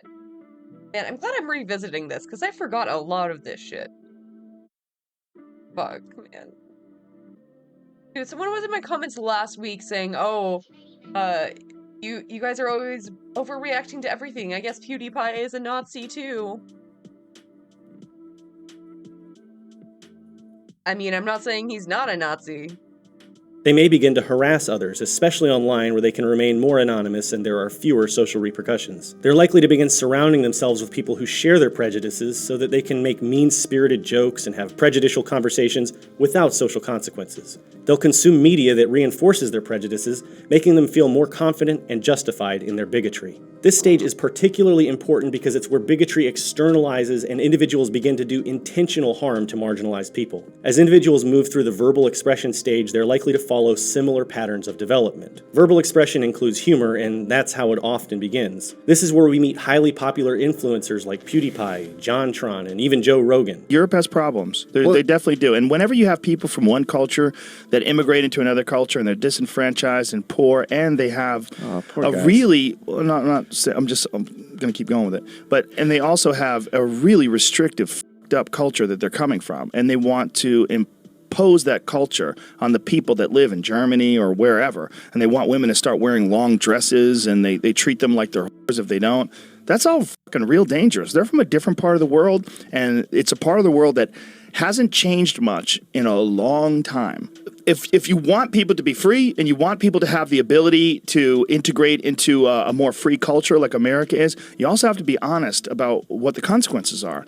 And you have to be honest about what kind of culture they're coming from. And as soon as you talk about that, you get labeled an Islamophobe. Humor can serve many social functions, but in an environment of stochastic terrorism, it's initially used to normalize. When you do Islamophobia, they call you an Islamophobe. Ah. Bigoted ideas and desensitize people to harmful and abusive language. No, okay, this didn't work. I'm gonna take this off now. When PewDiePie tries to make a joke out of the phrase "death to all Jews," he's normalizing not just insensitive but openly aggressive anti-Semitism and desensitizing his audience to incredibly harmful rhetoric. Then, when he uses his platform to promote overtly anti-Semitic videos or fascist books, he's escalating his fans even farther through the pipeline of stochastic terrorism. It's a 1-2 punch.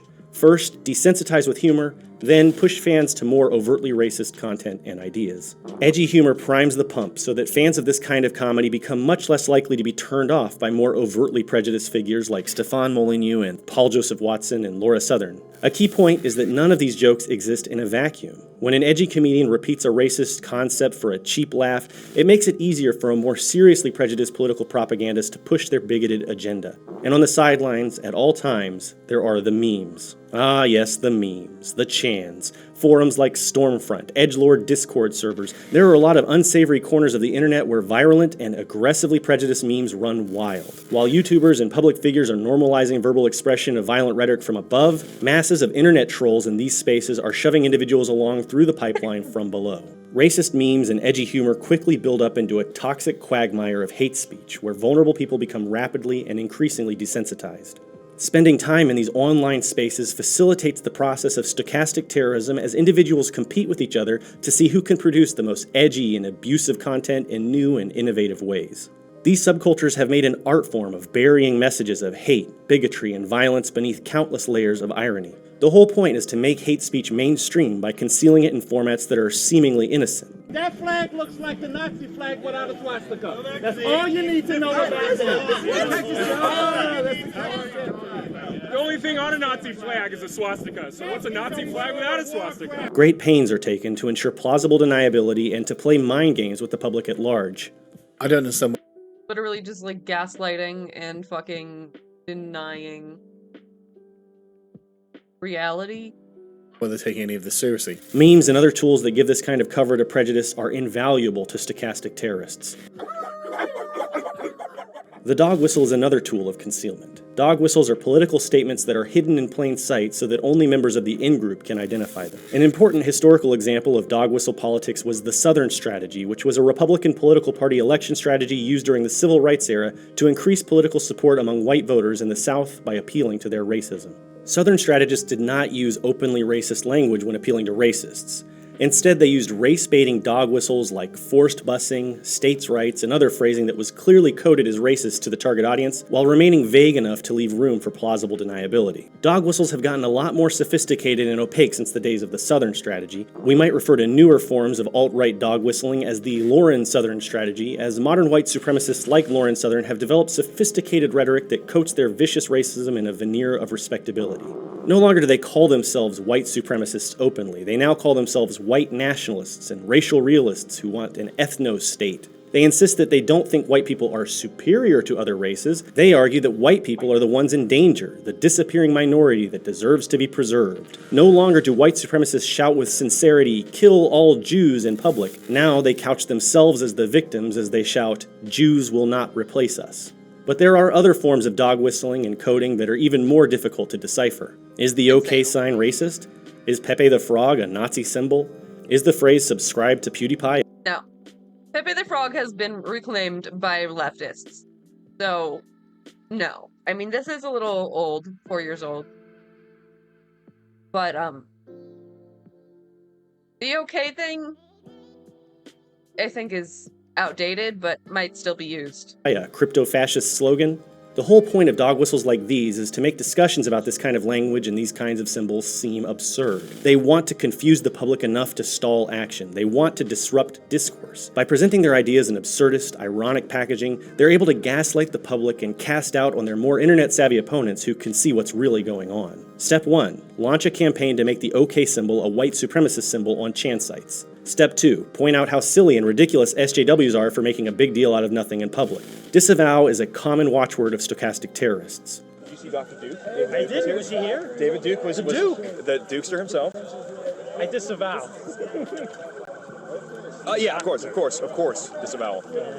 Of course. Disseminate the dog whistle, disavow the dog whistle, then denigrate anti-fascists who try to shed light on what's going on. Hateful internet propaganda is always generated and presented with tongue firmly in cheek. Many of the participants say that they're just in it for the lulz. Many, maybe even most of these people probably are just doing it for laughs, but there are definitely others who have more sinister intentions. It all makes for a chaotic environment where it's very difficult to know what should be taken seriously and what's just a gag, and that's the whole point. This environment allows stochastic terrorists to hide in plain sight. When we allow this kind of culture to fester, we make it easy for fascist white nationalists to intentionally precipitate acts of terrorism, then plausibly deny any knowledge or involvement in the aftermath. I'm not going to share any of the manifesto of the Christchurch shooter in this video because I don't want to platform those vicious ideas in any way, but peppered throughout the 72-page long document are a staggering number of meme references, intentionally misleading statements, and known dog whistles. It's written to deflect, disguise, and disrupt mainstream reaction to the violence while strengthening and emboldening white nationalists who are savvy enough with white nationalist internet culture to read between the lines. You can think of it as a constructed language filled with code words and doublespeak. When a white nationalist sees an obscure meme or a misleading, absurd lie in the shooter's manifesto, They just speak in, like, cryptic fucking numbers now. It's crazy. where they can instantly interpret what's really being meant, what's really being said, and the intended public reaction. It's just memes until it isn't. So here's how all of this comes together. Individuals who have entered the verbal expression tier of the pyramid of violence have become desensitized to bigotry through edgy comedians. Those same comedians expose them to more hardline bigots. Simultaneously, these individuals become exposed to white nationalist dog whistles and racist memes on Chan sites and other online spaces, and all the while they're pushed along by stochastic terrorists who encourage them to dehumanize marginalized people and expose them to hardline right-wing political ideologies. In the end, it's no surprise at all that unstable individuals can and will get pushed along through the PewDie pipeline until they reach the next tier of the pyramid of violence. Stage 4. Physical violence. Racially motivated acts of physical violence do not just happen randomly. As we've seen in our examination of Stage 3, racist ideation forms gradually over time, and it's facilitated by a wide network of entities working intentionally and unintentionally to further the agenda of stochastic terrorists. By the time someone reaches Stage 4 and carries out an act of physical violence or terrorism, they've been immersed in a racist environment, absorbing and internalizing hateful ideology for a long time.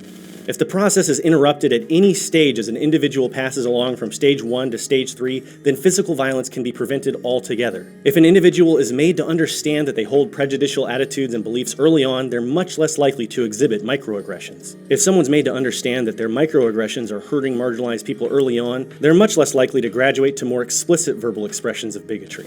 If PewDiePie and other YouTube comedians make it clear to their audiences that racism is not okay, and if they refuse to platform racist ideologues on their shows, then their fans will be much less likely to be drawn to more overt racists. Unfortunately, as of right now, the PewDie pipeline is flowing freely. There are very few barriers to stochastic terrorism. YouTube, Facebook, and Twitter are far more concerned with profiting from this kind of attention than they are with preventing violence from being spewed on their platforms. Political leaders and mainstream media fail to address the serious threat of violent online spaces like Chan sites and white supremacist forums. The dog whistle strategies of Kekistan seem to be working perfectly, and the opponents of stochastic terrorism are not yet being taken seriously by the public at large. Hell, the President of the United States engages in this kind of rhetoric on a daily basis, along with many other world leaders with significant power. Trump continues to refuse to recognize the existence of white supremacist terrorism and seems content to let these movements spread freely in the United States and invoke them abroad. As such, acts of terrorism will continue to occur, and it will only get worse with time. Stochastic terrorists will become further emboldened to take political power, and unless we stop them, this will lead society to the top tier of the pyramid of violence. Stage 5. Genocide. When political violence becomes completely normalized and our leaders and media fail to recognize it for what it is, their inaction paves the way for genocide. If stochastic terrorists continue to have their way without significant resistance, then it will lead to systematic horrors and atrocities unleashed on the most targeted populations. Stochastic terrorism is hard to fight. It requires us to look deeply into the ugliest aspects of our own society and ourselves.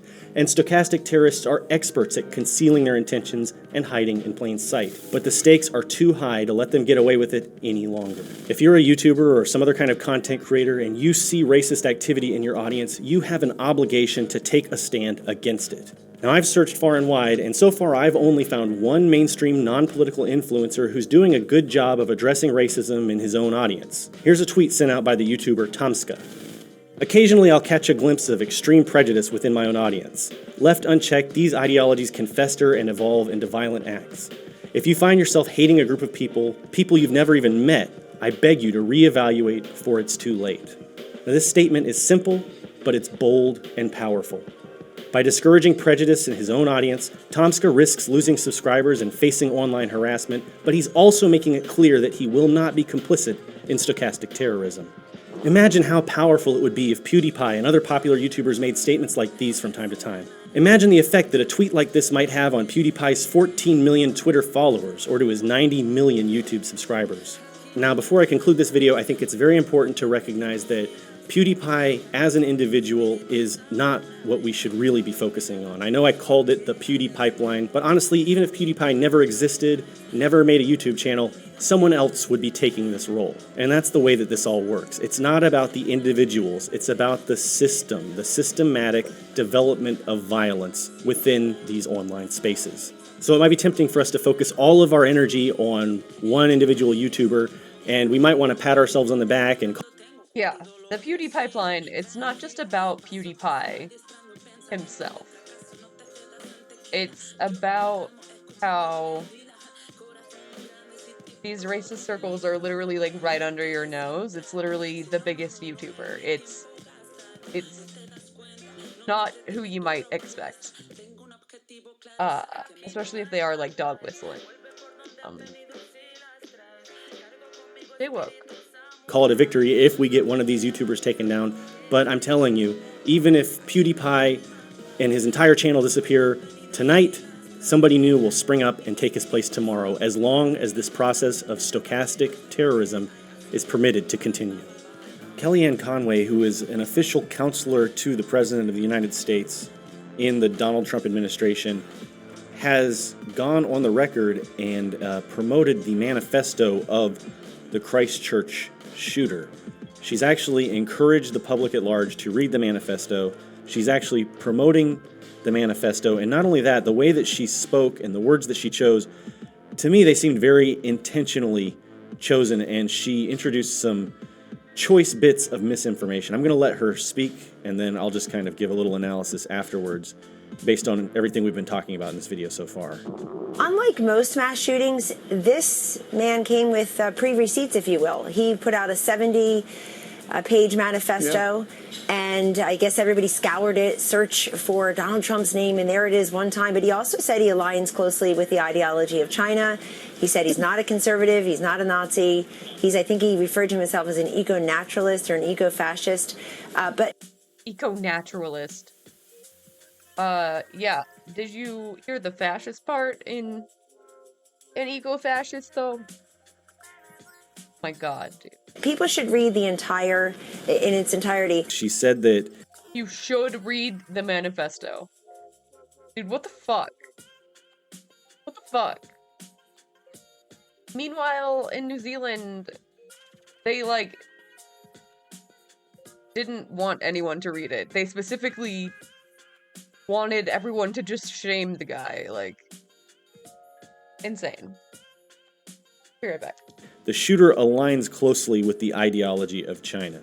And that actually is something that the shooter wrote in the manifesto, that the political regime that he most closely identifies with would be the Chinese government. He also says elsewhere in the manifesto that he's by no means a Marxist, by no means a leftist. He actually invited and incited violence against leftists and Marxists elsewhere in the manifesto. So I believe that the whole idea of saying that he aligns with China, that was misinformation, a dog whistle, a meme, a joke of sorts, intentionally placed into the manifesto to, again, disrupt the discourse, to sow seeds of disorder, to get people confused, to derail the conversation, and to embolden white nationalists who will see something like this for exactly the kind of dog whistle that it is and know exactly what's being meant and what's being intended.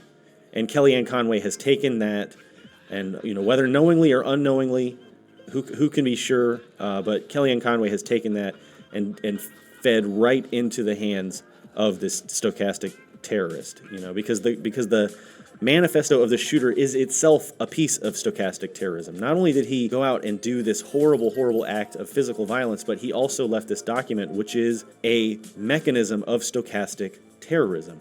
The manifesto itself is intended to inspire and provoke even more acts of stochastic terrorism down the pipeline. So Kellyanne Conway, in promoting this manifesto, is promoting stochastic terrorist activation material. Not only that, there are other pieces of misinformation that Kellyanne Conway introduced in this interview. She said that the terrorist is not a conservative, not a Nazi, which to me seems like a subtle defense of Nazis. She said that he's an eco-naturalist or an eco-fascist. Now, most of the people who are going to be watching this televised news, they're going to be baby boomers, the kind of people who are not going to go out and seek out the manifesto. So, and if they're already receptive to these right-wing Trump administration messages, they're just going to take whatever she said and run with it. So they're going to believe that this is a eco-naturalist who follows the Chinese government, and they're going to assume that it's a leftist who committed these acts, and that lie is going to get established and disseminated far and wide on the right, and it risks bleeding into the center as well. And it reminds me a lot of a piece from Sean's video on Charlottesville, which I'll play now, which talks about how these right-wing lies can spread like wildfire if we're not careful and if we don't stamp them out immediately. And there was, of course, also a conspiracy theory that Heather Heyer was not hit by the car at all, and instead coincidentally died of a heart attack nearby at around the same time. Just to jump in on the car thing, as I understand it, I thought Heather Hayes or Heyer or whatever her name was, I thought she died of a heart attack. Yes, it looks like what happened is that he was shocked by seeing the car crash happening and had a heart attack. It's really sort of... I know. It's horrible, but it does seem a very dramatic reaction to a car crash. It's more that the alt-right are being blamed for someone having a heart attack. Someone in tremendously bad physical condition has heart attack, and suddenly the alt-right has murdered someone. This is something I'm surprised the alt-right doesn't make a big deal out of, to be honest. You know, I would have thought that would Well, we try to.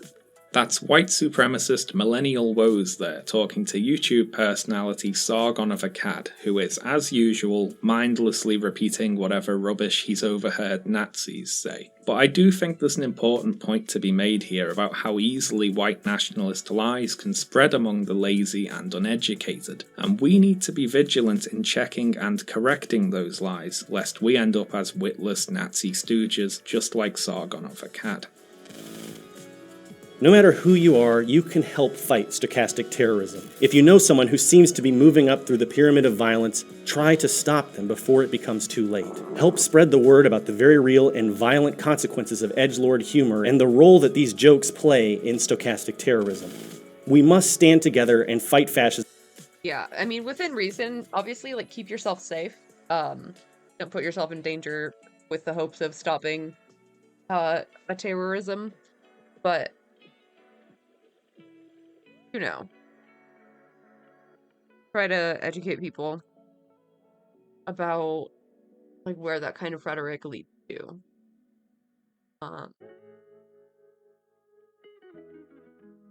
It's always best to, like, come at it from, like, a place of concern rather than, punishment, you know? You're not trying to cancel them, you're not trying to, like, call them out on their racism, like, just starting conversations like, hey buddy, like, some of the things that you've been saying lately really concern me. Where do you feel like that's coming from? You know, stuff like that. In all forms. I'm American Johnson. This is Non-Compete. Thanks for watching.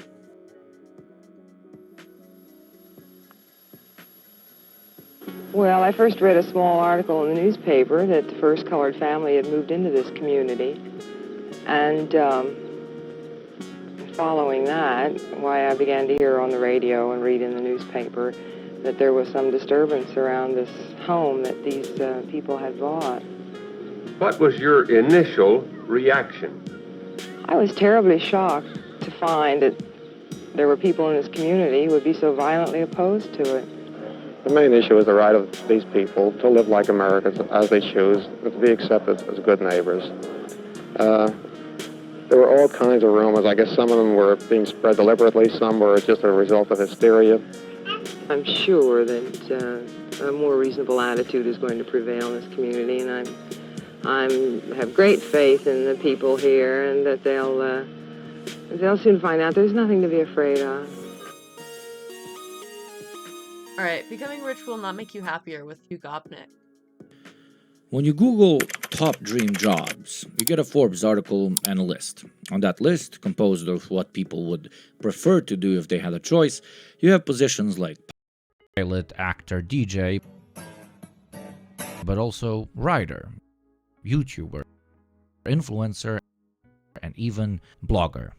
Funny, I thought to myself, I'm kind of 5 things from this list. Not particularly the best example of any of them, but here, when I post semi-regularly on the channel, or very regularly over at the Deprogram podcast, which by the way has absolutely blown up out of proportions, link below, I actually kind of am a writer, YouTuber, influencer, and even blogger, as much as it pains me to admit it. And yes, it pains me because it's incredibly cringe to call yourself an influencer, or may God forgive me, a YouTuber, but also because when I saw the list, I had a bit of an identity crisis.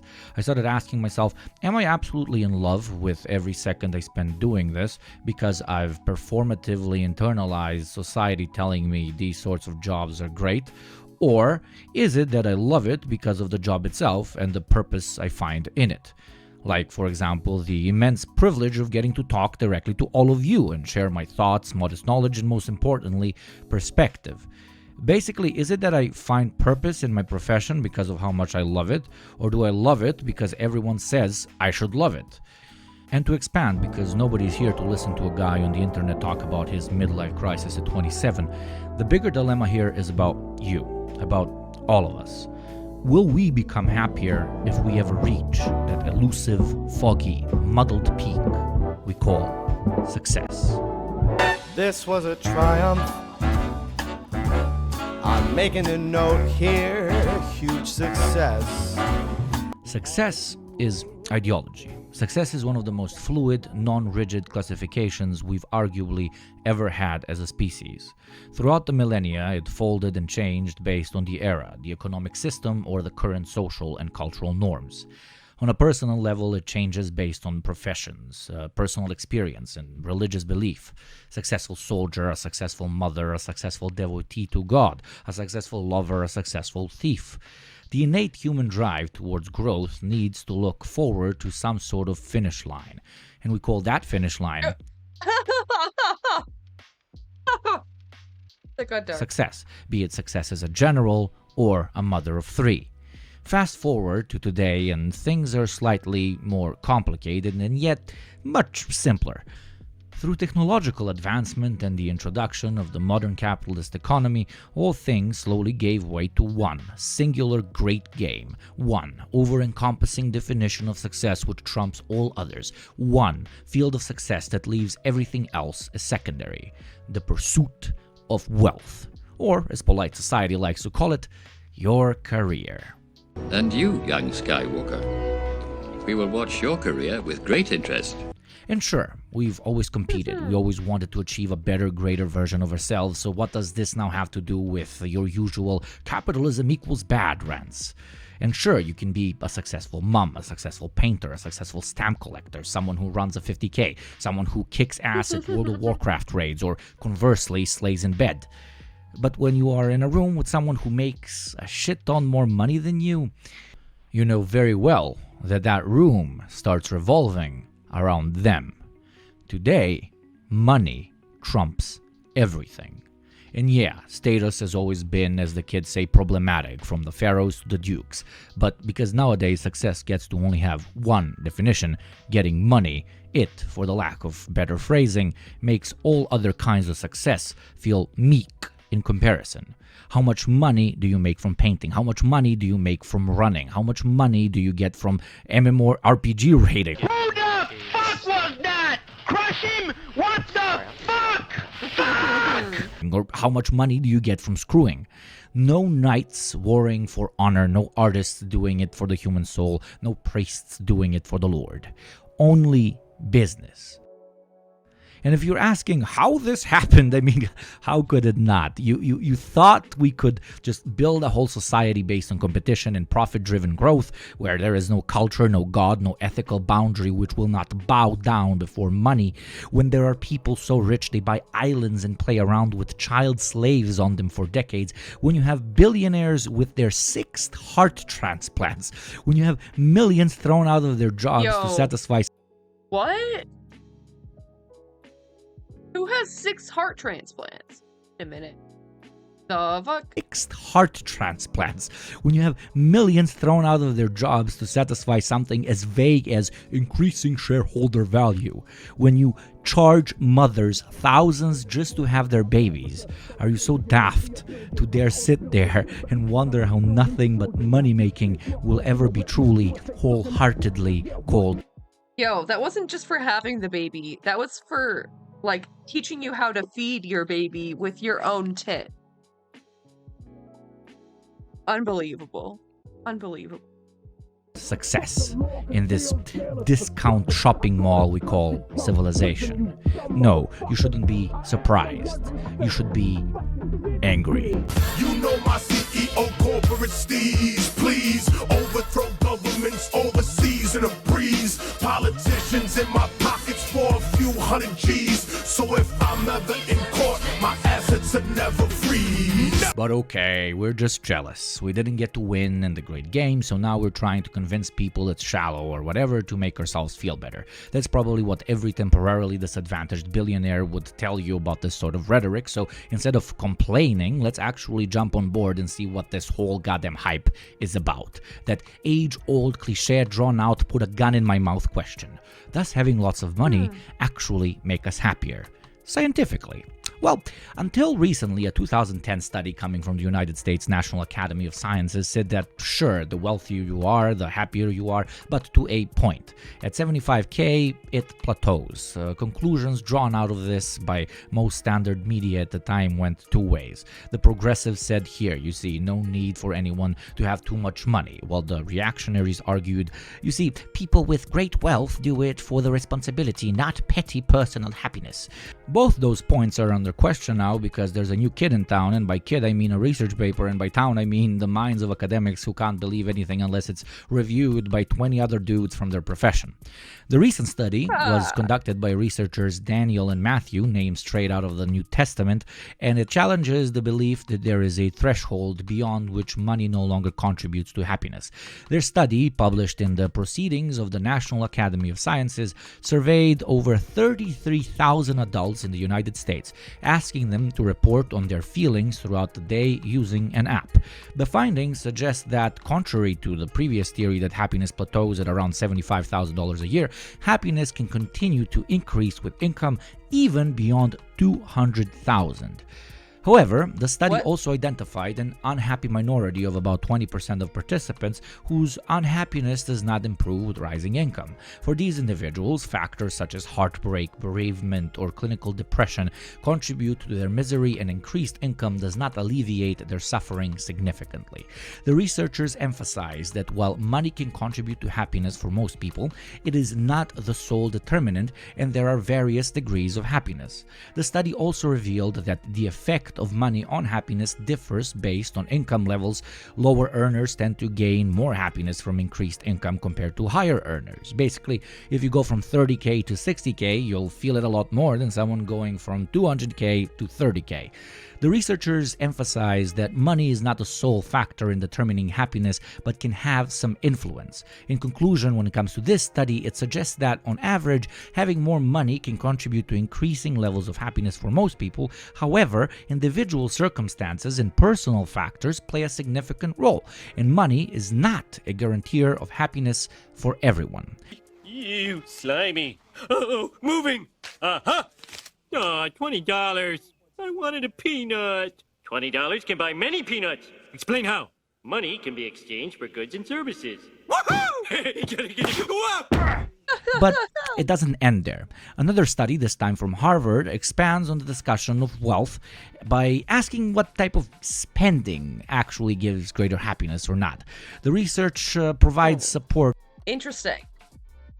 That's really interesting. Asking the real question. For the idea that people around the world derive emotional benefits from using their financial resources to help others. I dream hard of helping people. Oh yeah, helping people. Oh, helping people. Also known as pro-social spending.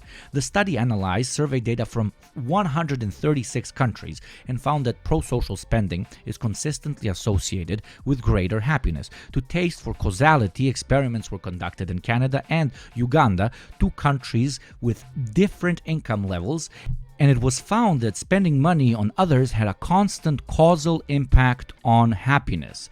The findings challenge traditional economic thought that emphasizes self-interest as the primary motivation for human behavior. Instead, the research suggests that the reward experienced from helping others may be deeply ingrained in nature and emerges across diverse cultures and economic contexts. Overall, this research provides evidence for the universality of the link between pro-social spending and well-being, suggesting that the emotional benefits of helping others are inherent to humans and can be experienced across diverse cultural and socioeconomic contexts.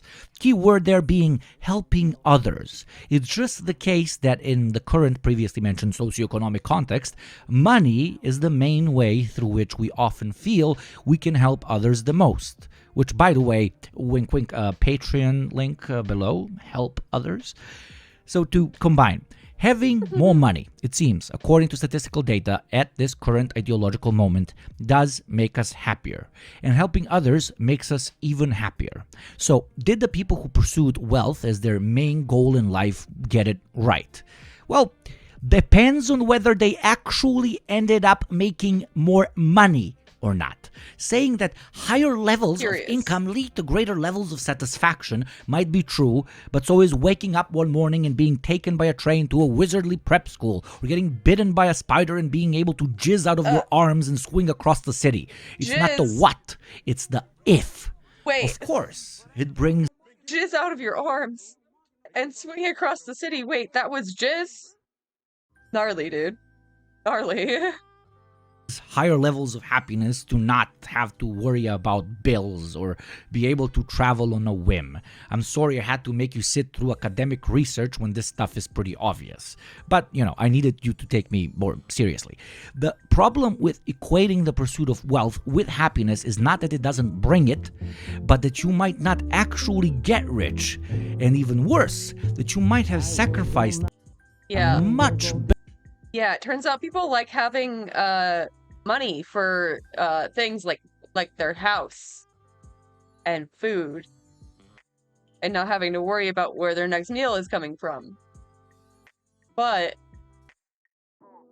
if you're just working tirelessly and still can't do those things, then what's the fucking point? Better life in pursuit of something you most likely were never going to get. Now, let's split those 2 points so I can better hammer the idea into your beautiful little or average or large skulls. I have a plan.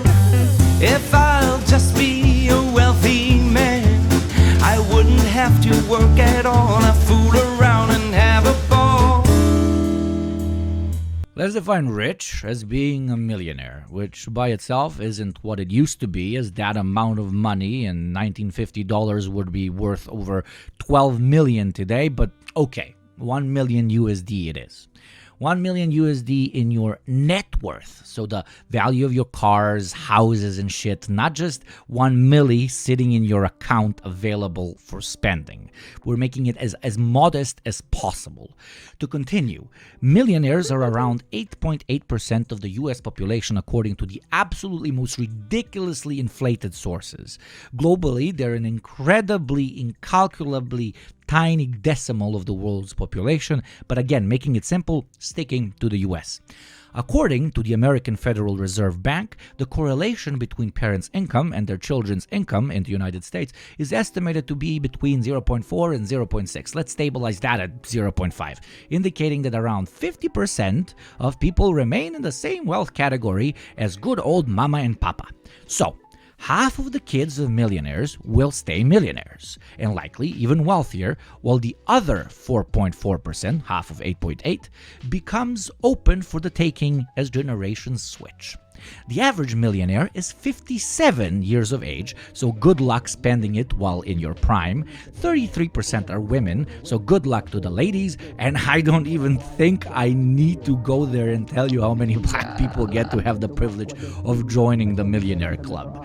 But I digress. Let's continue keeping it as simple as possible. If you're a college-educated white dude from the States, coming from an average family, your chances are about 4.4% to become a millionaire. Jesus Christ. Meritocracy though, right? Just bootstraps your way into the 4%. Oh yeah, by the age of 57.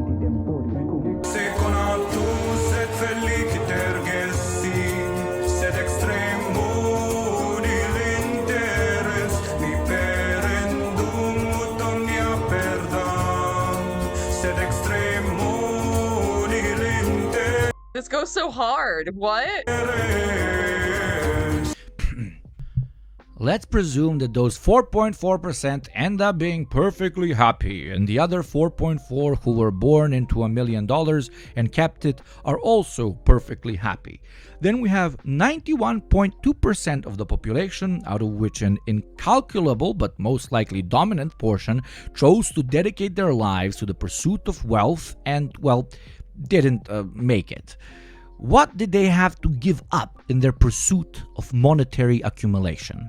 How many relationships turned to dust because they weren't monetizable or class appropriate? How many callings were dismissed as hobbies and passion projects? How many gifted sons and daughters were directed to business schools because their parents knew better? How many men and women of brilliance waste away their life in pursuit of something they not only never would have wanted if it wasn't the end-all be-all current definition of success, but something they're not even that likely to attain? And I know this is totally impossible to quantify. Would need access to alternate dimensions in order to compare how happy someone was pursuing their passions in this world versus pursuing monetary gain in another. And sure, some are lucky enough, so brilliantly lucky enough, to be able to do both, make money and pursue their passions. I mean, look at me. I couldn't be more grateful to do this, but in order to do this, I basically need kind people such as yourself to monetarily support it. Otherwise, it'd be impossible. I don't have an answer to what will make you happy, but what I do know is that my math is simple enough, and it's as follows. What you will likely need to give up on in this system in order to get a minimal chance of achieving the subjective definition of success is not balanced, and pursuing such a path is, as such, not rational. This doesn't mean you shouldn't try and create a better life for yourself, your community, your family. Grind away, my tavarishi. There is no glory in disgusting poverty. But please remember that you don't exist in a bubble. And the only true way, with the exception of a super lucky minority, the only true way for you, me, and everyone around us to actually lift ourselves out of this averageness-infested mud we call normalcy is by changing not only our own situation, but everyone's, by changing the very system which thinks it can carrot and stick us into our own oblivion. I love that saying, don't hate the player, hate the game. And I agree with it. I just like to add to it. It's time to change the goddamn game. And through it, the goal and the player. No more patches. We're pressing eject. Well, thank you to everyone who made it to the end of this video, especially my dear patrons without whom none of this would be possible. Thank you so much for tolerating me and not posting for over, 100 days. For those of you who aren't patrons yet, check it out. You get some bonuses, and as we established in the video, you get to make me a bit richer and therefore a bit happier. Wink, wink, I got a mortgage to pay. Anyways, thanks for even considering, and I hope I see you in less than 100 days. At least on the podcast, I most definitely will. Bye-bye. It was a great video. Very great. I really wish we could just reappropriate all the money. Soviet Keanu, yeah, it could have been.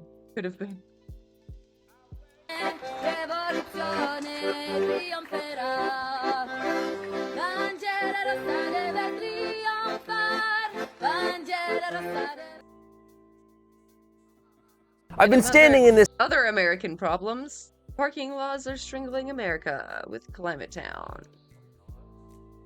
I fucking hate parking lots. Much. They're just everywhere. Give us trains, damn it. Staten Island parking lot for 15 minutes, and two dudes named Sebastian have already tried to sell me painkillers. I said no, but the way this video is going, I might just take them up on it. You see, it's not a coincidence that this parking lot looks identical to almost every other parking lot in America. It's because there's a sneaky little law in almost every city in the United States that forces private businesses and residences to build way more parking than they actually need. And when I say way more parking than they actually need, I mean way more parking than they actually, that's a dog, need! There are so many parking spaces in America that we literally can't even count them all. The best estimate puts it at around 1 billion spaces, which is 4 spots for every car in America. And that number of empty spaces is only getting larger because any new construction or renovation in almost any city in A billion, dude. It is already too much. How many did he say? 1.5? is only getting larger because any new construction or renovation, and that number of 1 to 1.5 billion, yeah. Fucking. That's way more than the people we have. You know what I mean? Like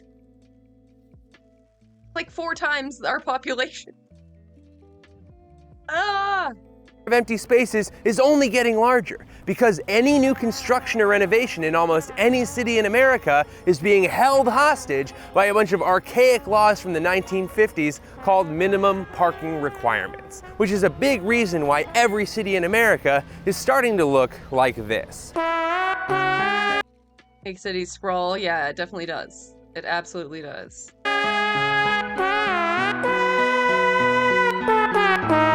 And look, I'm aware you didn't have watch a punishingly long video about parking on your agenda today. But what parking law lacks in excitement, it makes up for in being so blunt force head trauma stupid that once you learn about it, you won't be able to unsee the damage the parked car has done to the land of the free. And you know if I'm doing a video about cars and parking, I'm calling in my guy Jason from the YouTube channel Not Just Bikes. Oh hey Raleigh, did you know that when they were making the latest SimCity game, they planned to accurately model real American cities? But when they realized how much space is devoted to parking and how ugly that would make the game look, they decided to make the parking lots way smaller than they are in real life. Wow, I did not know that until I read it in the script for this video. Oh my god.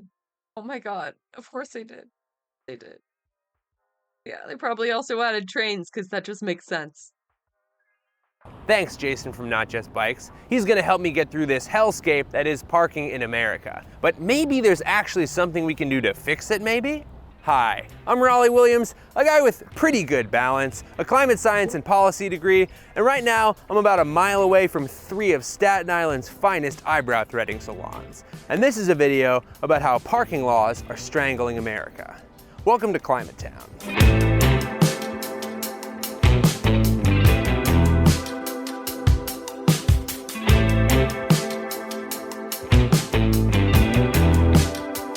This is gonna be a sick collab. 2 of my favorite channels. Okay, parking was a very different game before every man, woman, and child in the United States got behind the wheel of a car. You remember this kid? Where were you going? To the gas station. How come? Because I have reasons. We do love to drive. But back in the 1900s, there were like 80 cars on the road, and they were all owned by rich dicks. They just stopped driving whenever they felt like it, and that was the parking spot. As for the poors, well, they'd have to go around, as God intended. Then in 1913, Henry Ford smashed the subscribe button on the assembly line, and by the 1920s, cars were fucking everywhere. And these aren't modern cars. These are the first draft of a mass-produced car being driven on streets with very few established traffic laws by a bunch of drunken businessmen with a maximum of 7 years driving experience. Understandably, it was The other thing, like the drunk driving in America is so bad because like there's just no public transport and like Uber has helped a little, but like most people think still are not paying like $50 for an Uber. a full nightmare for cities, and nothing made that more obvious than the thousands of cars parked all willy-nilly on the sides of streets and sidewalks. Fun fact, the term parking itself used to refer to streets having a delightful grassy park on the side. These parks were the streets parking, like a house's siding, or a jacket's lining, or a river's whitewater rafting. See, parking used to refer to grass, and then people parked their cars there, and then look at me. I'm the parking now. Now obviously, having cars piled everywhere was bad for business. Yes, Daddy.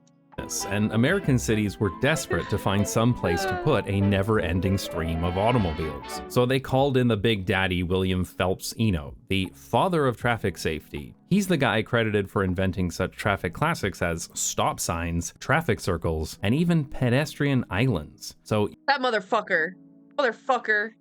Look, I have no problem using a traffic circle. I'm very good at it, actually.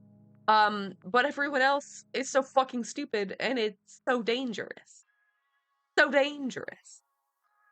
You can thank him when you're standing in the middle of an 8-lane stroad, safely protected from high-speed traffic by a small concrete curb. So in the 1920s, Eno was tasked with solving the parking crisis in cities, and he proposed a pretty practical solution: park and rides. See, William Phelps Eno came to the conclusion that devoting the most valuable real estate in the world to the parked car was an absolutely insane thing to do. Why on earth should wealthy car owners be entitled to unlimited free use of taxpayer-subsidized land to store their personal property?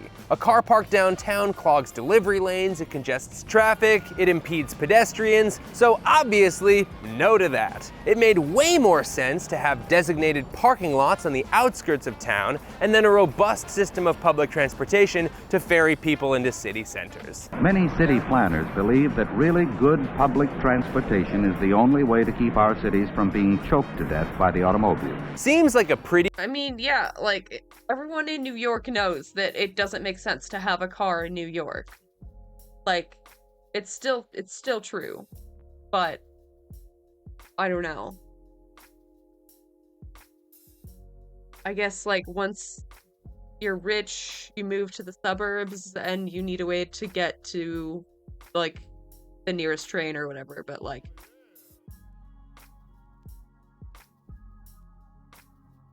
You could just expand the rail system. Just a little bit of rail. Please? Please? God damn it, just one of the billions. One of the billions going to defense. You won't even miss it. Pretty great plan. As long as the auto industry doesn't completely take over the American psyche while colluding with the oil industry to have front companies buy up bus and streetcar lines, only to shut them down to clear the road for cars so that cars become the only method of transportation. And as all of that did happen... Sorry, I'm slow. Engaged in an unlawful combination in conspiracy to acquire ownership. Of course they did. And as all of that did happen, parking went from a regular type bummer to a fucking crisis. In 1947, New York City Police Commissioner Arthur Wallander stated, "The parking of cars on the public thoroughfares constitutes one of the greatest problems facing the city." This was the police commissioner of a city that just had a race riot saying that parking was one of their core problems. Automobiles had America by the balls, and a whole generation of politicians and public officials decided to make It's funny how everyone in a New York sitcom has one garaged. Yeah. Yeah, that's true, I guess. Huh. I think a lot of sitcoms feature people, like, on the Upper East Side, like, the richer people of New York. Parking and cars, their whole deal. County, city, and state tax money is matching federal funds to pave the way. Pittsburgh is digging a $4 million hole in the heart of the city to provide underground storage for thousands of cars. The forward-looking city is conscious of the automobile. It is responding by providing adequate, well-located parking facilities. But it turns out all this incentivizing car ownership had the unintended consequence of more people buying cars. As millions of new cars were added to the streets every year, cities quickly realized that their current system was not going to work. In small town and suburb, the situation is the same, all snarled up. Every day it gets worse shopping. It's not just a matter of getting through the congestion. It's impossible to find a place to park.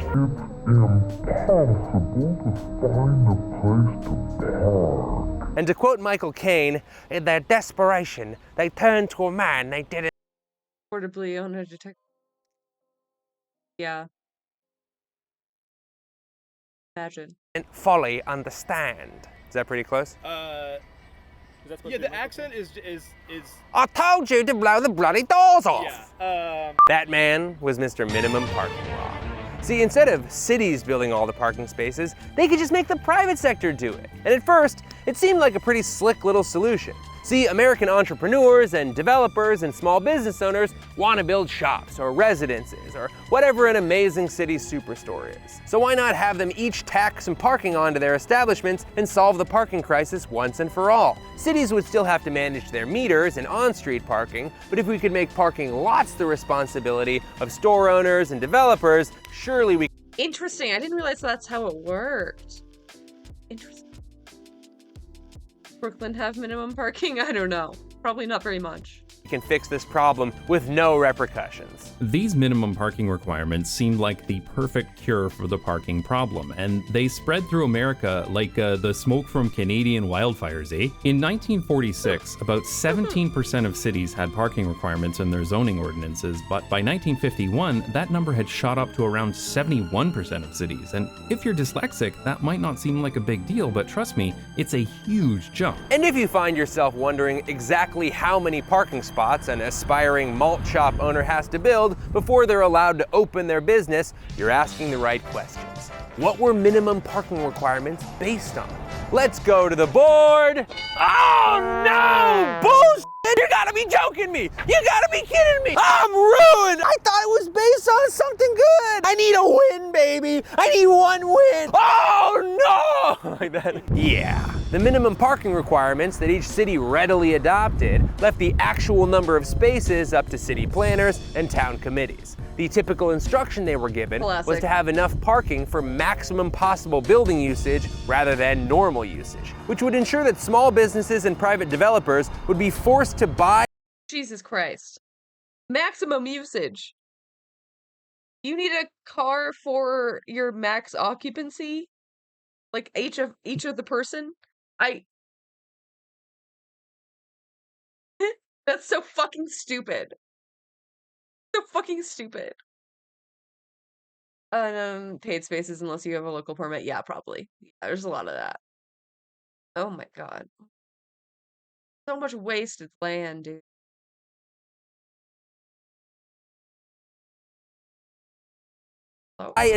And pave land that would go to waste anytime the maximum conceivable number of people were not at the store. And how did the committees determine the maximum occupancy? Well, they had two main methods. Number one, they'd guess. But number two, they'd ask a neighboring town, who almost certainly also just guessed. Not surprisingly, this led to a lot of inconsistent and nonsensical minimum parking laws, like Detroit's 1 space per 100 square feet in a beauty shop, but 1 space per 150 square feet in a courthouse, but also 1 space. Convention centers routinely attract 3, 5K, 10K per building. Yeah. Yeah. Fuck. Space per 200 square feet in a bank. There were also parking laws based on physical items in the establishment, like 1 space per pool table in a pool hall, or 1 space per tumbling apparatus at a tumbling center. Some cities required a minimum of 1 space per 10 nuns in a nunnery, and an absolutely diabolical 1 parking space for each employee and employer at a bowling alley, plus 5 spaces for each lane. Everyone can enjoy the Oh my god. That's insane. So many fucking spaces, dude. rich satisfactions that bowling offers. 10 big fat pins. Catch a train. Yeah, I wish. Just asking for it. I've been bowling with 4 people before. It sucks, okay? No one remembers whose turn it is. Making nuns sit 10 to a car is religious persecution. Truly. Truly. Haven't they been through enough?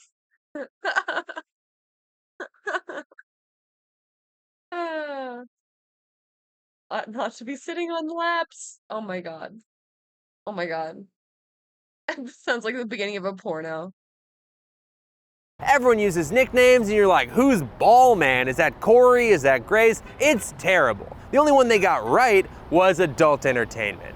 You want that nice and spaced out. There's no carpooling involved. It was a cornucopia of guesswork brimming at the wicker with speculation and conjecture. And no one was even keeping track of it. The Planning Advisory Service even admits the underlying assumptions used in drafting parking requirements are unknown. Believe it or not, this wasn't some kind of shadowy cabal of pro-parking lobbyists. It was city council members with approximately zero parking expertise taking their best shot at ensuring that their city would always have enough parking. Eventually, a group called the Institute of Transportation Engineers decided to try to standardize the minimum parking numbers with some cold, hard science. Now, the ITE was no stranger to the car game. They formed in 1930 with a goal of reducing the absolute bonanza of car crashes and traffic that the United States was experiencing, and they were ready to bring their engineering and science to the minimum parking game. Unfortunately, the Institute of Transportation Engineers soon discovered that minimum parking requirements were a bunch of bullshit. And it's all bullshit. And like, it's weird because some parking lots are too small and you'll be looking for a spot for like an hour. And other ones just half empty at best. The only parking lot I regularly see completely full is fucking Walmart, which is an enormous parking lot. But yeah, like on the weekends that will be full. But there's not that many stores in the area, so I don't know if that's like always true everywhere, but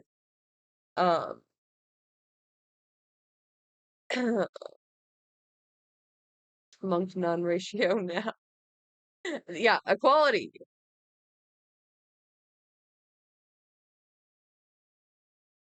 Dude, why is YouTube freaking out like this? No, I got some fun examples, so let's get right into it. To the edit bay! To the edit bay! Now, I did earmark my entire props budget on getting my eyebrows threaded later on, so I couldn't afford an actual copy of ITE's parking generation manual, but they will graciously sell it to city planners for the rock bottom price of $495 for non-members and the screaming deal of $345 for members. And at that price, you'd be an idiot not to buy one. I mean, this thing must have so much good parking science in it. Man, I really want one. Curse these big bushy eyebrows! Luckily, a couple of completely anonymous friends sent me some absolutely gorgeous PDFs of actual graphs from parking generation, so let's take a look. Here, the ITE surveyed a series of fast food restaurants, measured the square footage of the restaurants, and found that each 1,000 square feet of restaurant needed exactly 3.55 or 15.92 parking spaces, or somewhere in the middle, or possibly some other number completely. That's so fucking random. What? Wait, what? 3 to 15 per 1,000 square feet. Based on what, dude? Based on what? 92 parking spaces, or somewhere in the middle, or possibly some other number completely. Yeah, here's the graph, here's the trend line, and the... Is that a trend line? I don't think you just drew that. You just drew that. That's not a trend line. That's vibe based. Who has square feet to check with? What do you mean?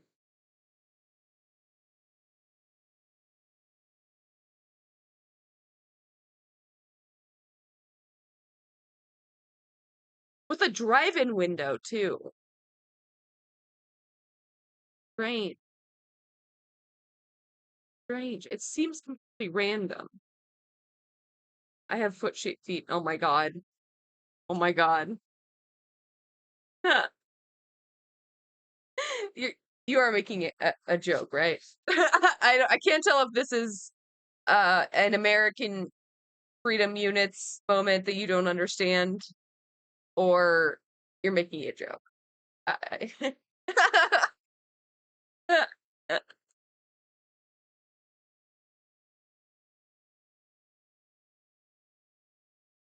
R squared value is 0.038. And if we go back in time to when you were in math class, you might remember that an R squared value of 0.038 means the square footage of the store is about 3.8% responsible for why that particular number of cars is parked there. The remaining 96% of the responsibility is probably something else entirely. The ITE acknowledges that square footage is a horseshit way to determine parking requirements. It's simply not a useful variable. They even admit it right on the graph. Caution, use carefully, low R-squared value. Oh my God!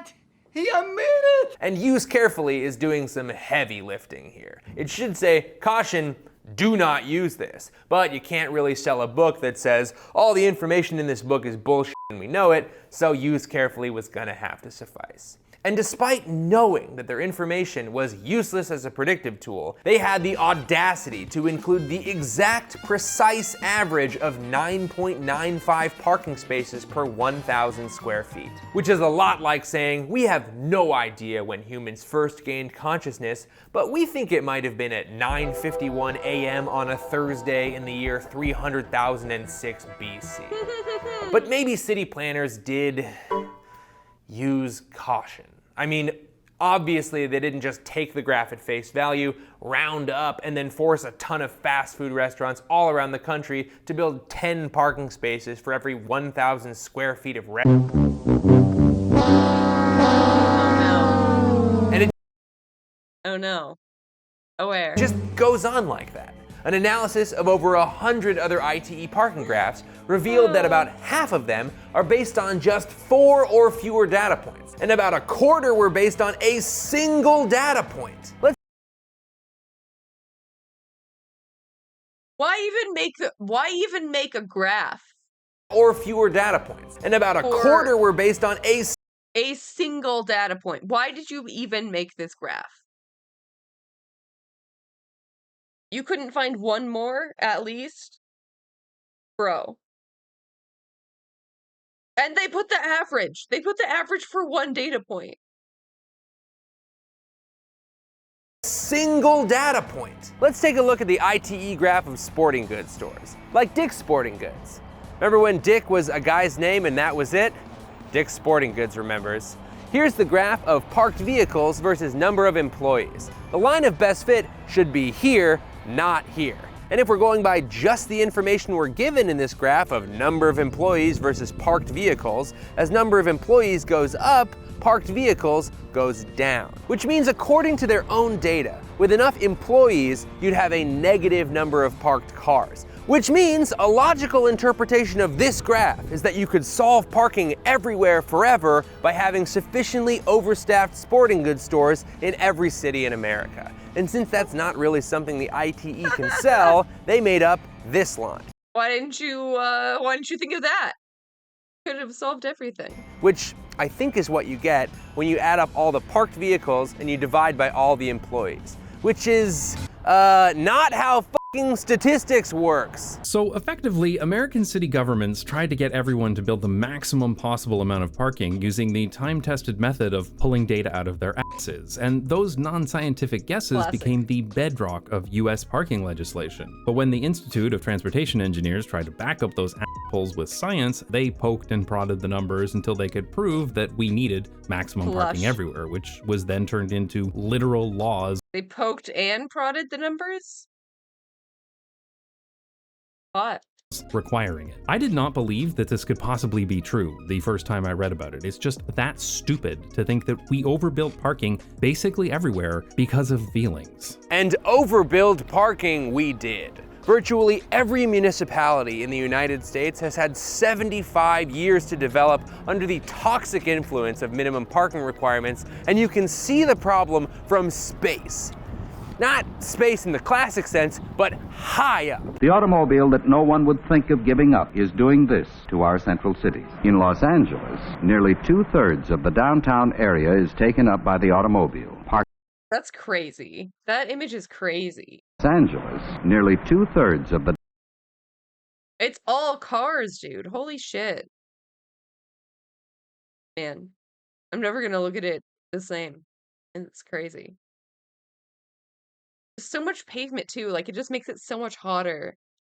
The downtown area is taken up by the Sequentially or simultaneously? Yeah, we need to know. Automobile, parking lots, garages, streets, and freeways. And town after town has expanded and sprawled under the metastasizing drumbeat of parking over people. And it's easy to fixate on the parking part of parking space, but the space is the real killer. You build a restaurant in Houston, another restaurant's worth of land is permanently flattened. You build Dodger Stadium in Los Angeles, an additional Can I say something? Can I say something without everyone getting mad at me? I kind of find parking lots beautiful. Not in an aesthetic way, but in a way that makes me feel deeply melancholic. Does that make sense? No, this is the internet. Oh, too late. Too late. Uh-oh. Not like in a way where I want them to be more of them, but like the way it smells in the rain, and then you have existential dread. It's just a vibe, you know?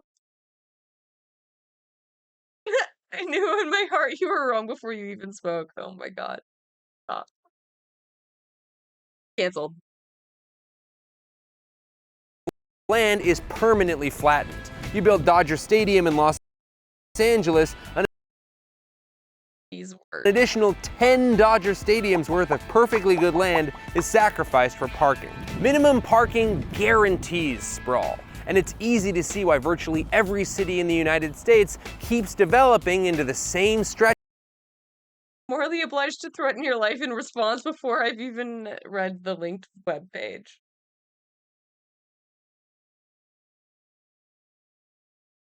Look, listen. I just like to find the beauty in in the apocalypse, okay? Let me enjoy the vibes. Look at the aesthetic though.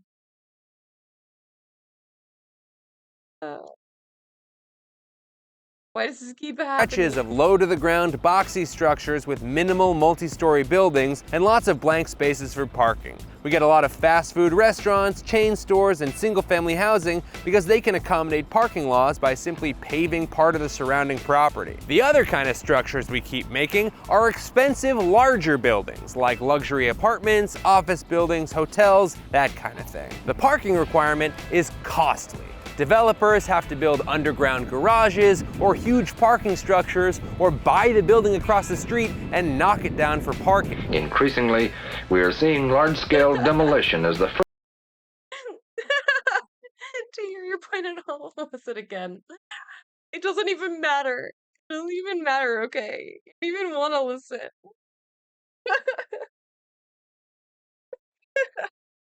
I just think there's like a sad but beautiful melancholy to parking lots. They're depressing, and I think that makes them beautiful.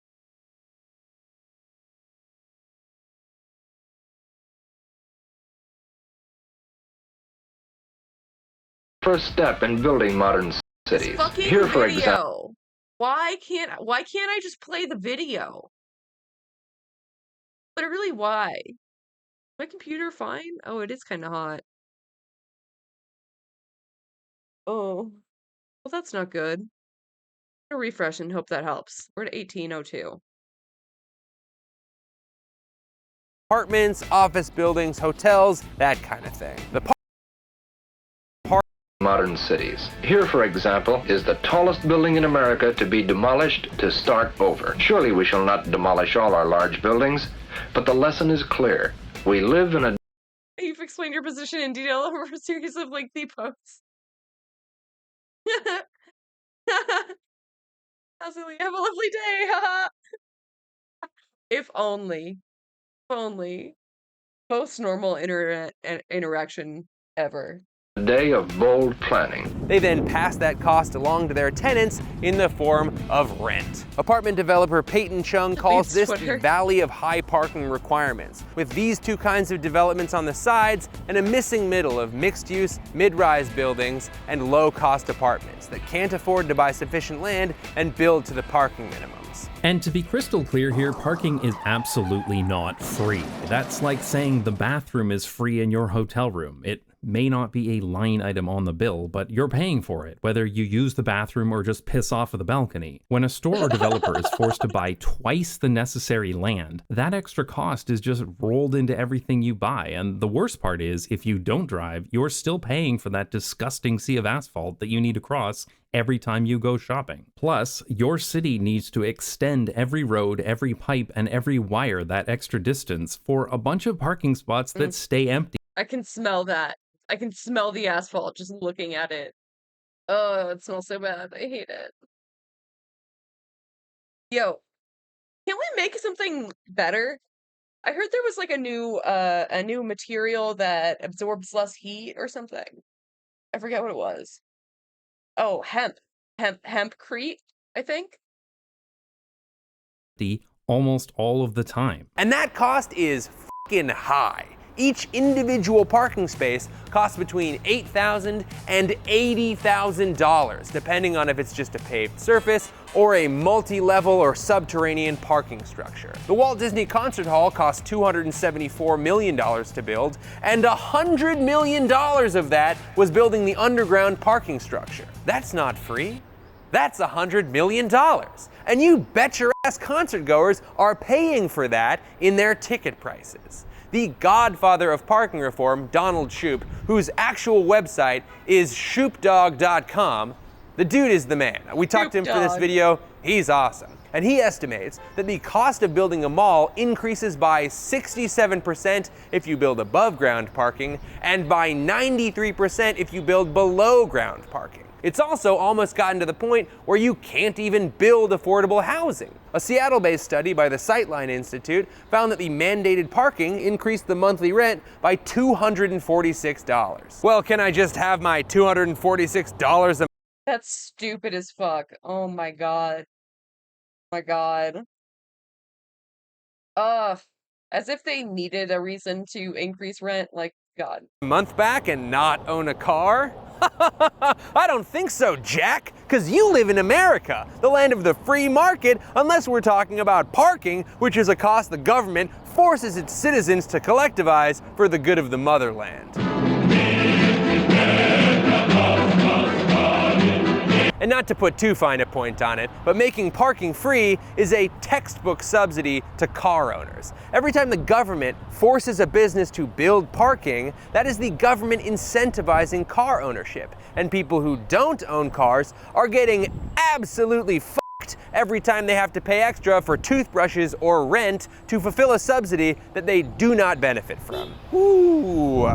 Almost died. And since wealthier people are more likely to own cars, this is a subsidy that the poor tends to pay to the rich. It's also a great example of big government overreach that continuously reinforces itself. The worst part is that these parking requirements have and are actively preventing downtowns from being successful. Older buildings were grandfathered in, but if you wanted to renovate one of these downtown buildings for your avocado toast bar, you'd need to buy the building next to it and bulldoze it in order to meet the off-street parking requirements. This is why downtown in my hometown looks like this. This is insane, right? Like, legitimately insane.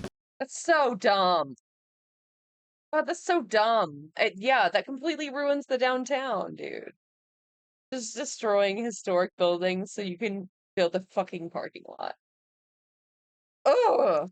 Literally bulldozing historic buildings to meet arbitrary parking minimums. And this is still preventing people from opening businesses in traditional walkable downtowns to this day. In the case of a bank in Sandpoint, Idaho, they were required to buy up nearby buildings, evict the tenants, and demolish everything to make enough surface parking spaces to legally operate. In Dallas, Texas, a couple wanted to open a hotel in the ailing downtown area, but fulfilling the parking requirements environment would have cost them $2 to $3 million.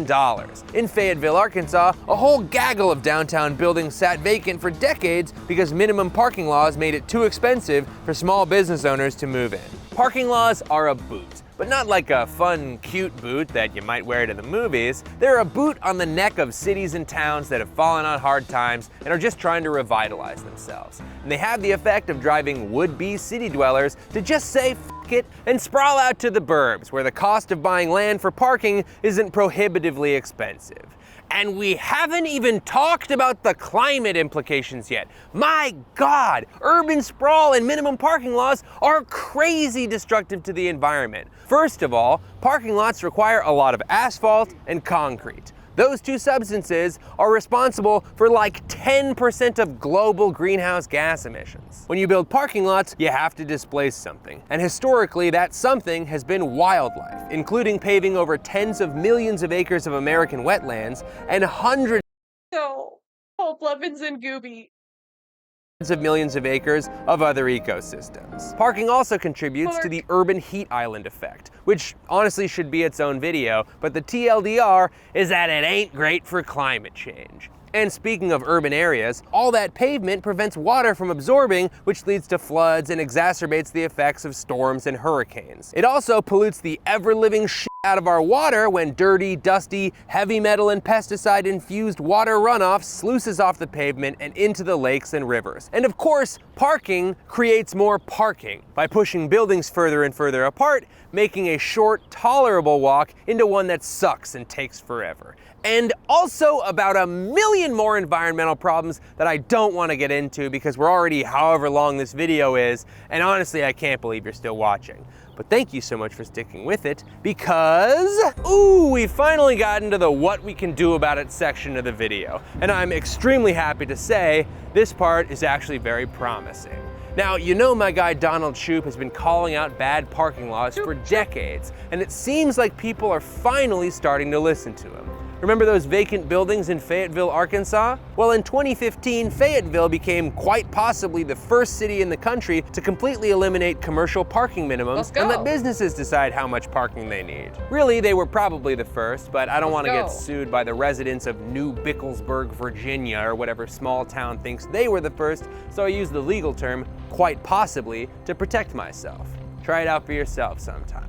And you guessed it, without minimum parking laws in Fayetteville, a new restaurant opened up in a building that had been vacant for 20 years. Another restaurant opened up in a historic building that would have required 41 new parking spaces, and once other towns heard about this, they followed suit. I'm talking about the King of Wings, the Drake of Lakes. Just don't slip in Niagara Falls. It's Buffalo, New York. And coming in at 120,000 people, it's the Widow of the Whalers, Hartford, Connecticut. I really have to stop because here's a map of all the cities and towns that have changed their minimum parking requirements in some way. That would take hours, days if I really got into it. But don't think I won't do it. You think I won't do it. Coming in at 6'8", 450 million tons of raw steel. It's Pittsburgh, Pennsylvania. Now, I will say that while there are a ton of great success stories, getting rid of parking minimums is just one step in a long road of reforming our ridiculously car-centric culture. It's gonna take a lot of time to deworm our collective car brains, and that means some of the steps are probably gonna feel a little anticlimactic. Which is a great word. Anticlimactic. Firm. Sounds like what it means. Like Brussels sprouts. That's exactly what those little fuckers are. So clearly some cities are finally fixing their shit. If you're interested in learning more, I can strongly recommend Strong Towns, a nonprofit organization that is committed to undoing the car-centric mistakes of the 20th century and repairing North American cities. They've done a lot of great work on making cities more resilient and financially sustainable, and ditching parking minimums is a big part of their MO. They actually made a great video about Fayetteville here on the YouTubes, and on their website they even have guides on best practices for eliminating parking minimums. Our friends at Climate Change Makers have put together a playbook playbook that draws on the many successful strategies that other towns and cities have used to delete minimum parking requirements from their zoning. And if you want to be a part of getting your city to delete some of this weird, archaic government overreach meets pseudoscience legislation that is currently turning your prime city real estate into undevelopable land, you can do that by clicking the link in the description. Honestly, it'll take you 5 minutes. You know what? Don't even do it, just click the link and see what there is to see. And then if you're there and you feel like doing it, more power to you. And if you really want to get crazy with it, you can drop by your local city council meeting where you can be the voice of reason in a room full of people who would really like to speak to your manager.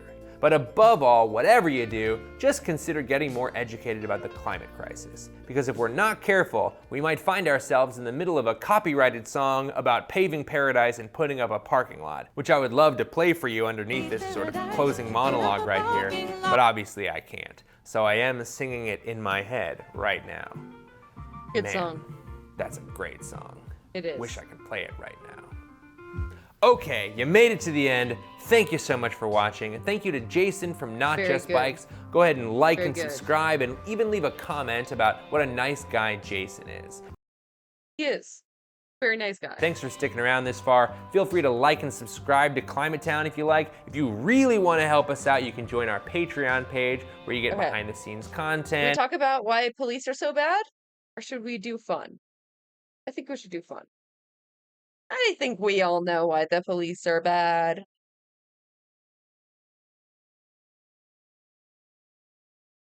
Hi, I'm Carolina. Have you Hi. ever wondered what it would be like to use only Victorian cosmetics for a week? Me Yes.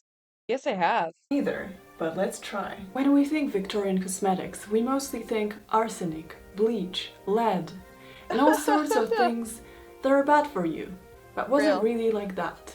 Have you ever heard of the mass lead Please don't. Please don't put the arsenic. powder poisoning of 1888? You have not, because it wasn't a thing. In fact, a lot of the cosmetics had safer ingredients than we do nowadays.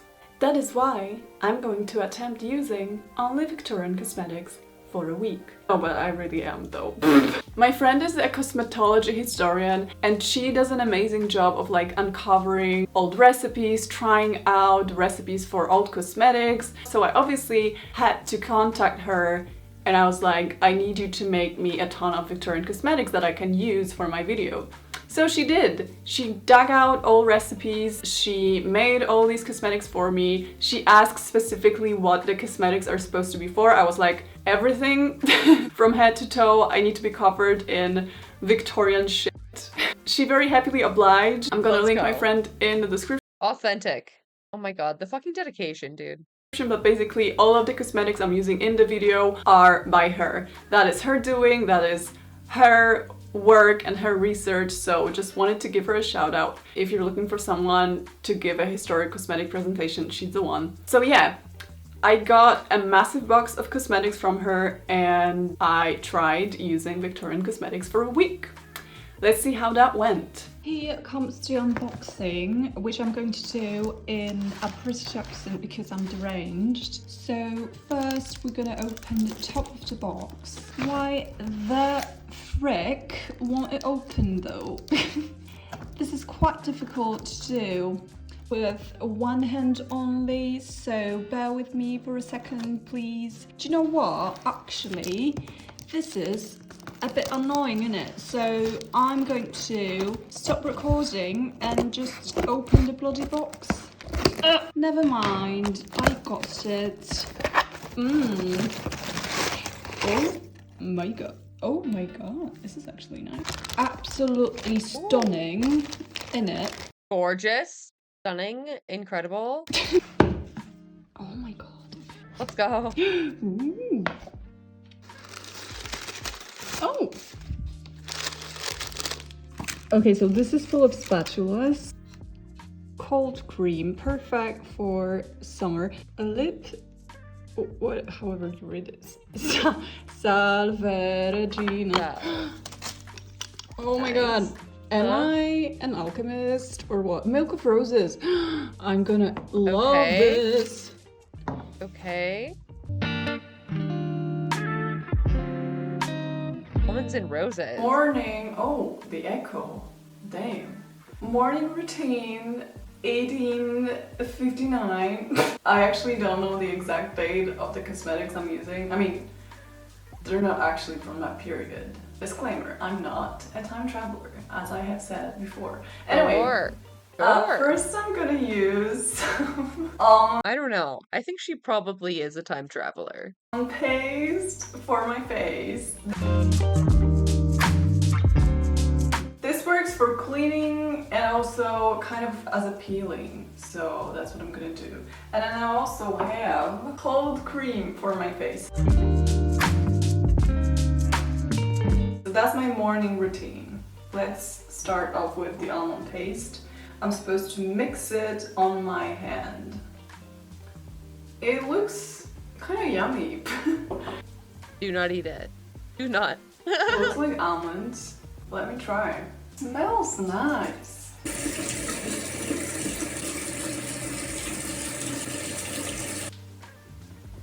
That felt nice. That felt like appealing. And I also feel like, you know how almonds are a bit oily? I feel like a lot of the oil stayed on my skin.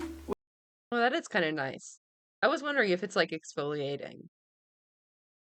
Which gives it like a soft touch. Moving on to the cold cream. Oh, it's thicker than I expected. I feel like it's a Vogue Get Ready With Me video, but 1876. Oh, that feels... The structure of it is similar to that of a lip balm, so I'm not sure how I feel about putting it on my face, but we'll see what it does. It needs a second to... Ew, I hate that. I don't like putting thick things on my skin. Like anywhere on my skin. Hate that. to like melt, but once it does, it feels pretty nice. Okay, yeah. I feel moisturized, so I guess that's what's important. Let's move on to makeup.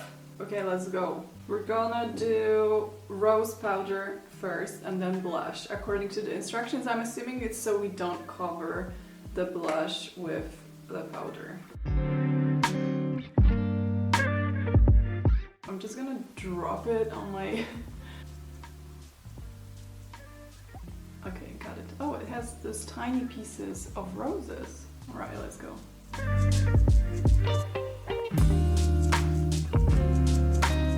Okay, feels just like regular powder. Does it look like one? I can't see because I don't have my glasses on. Ooh! It doesn't look like that anything. Is smooth. Damn. The coverage is unreal.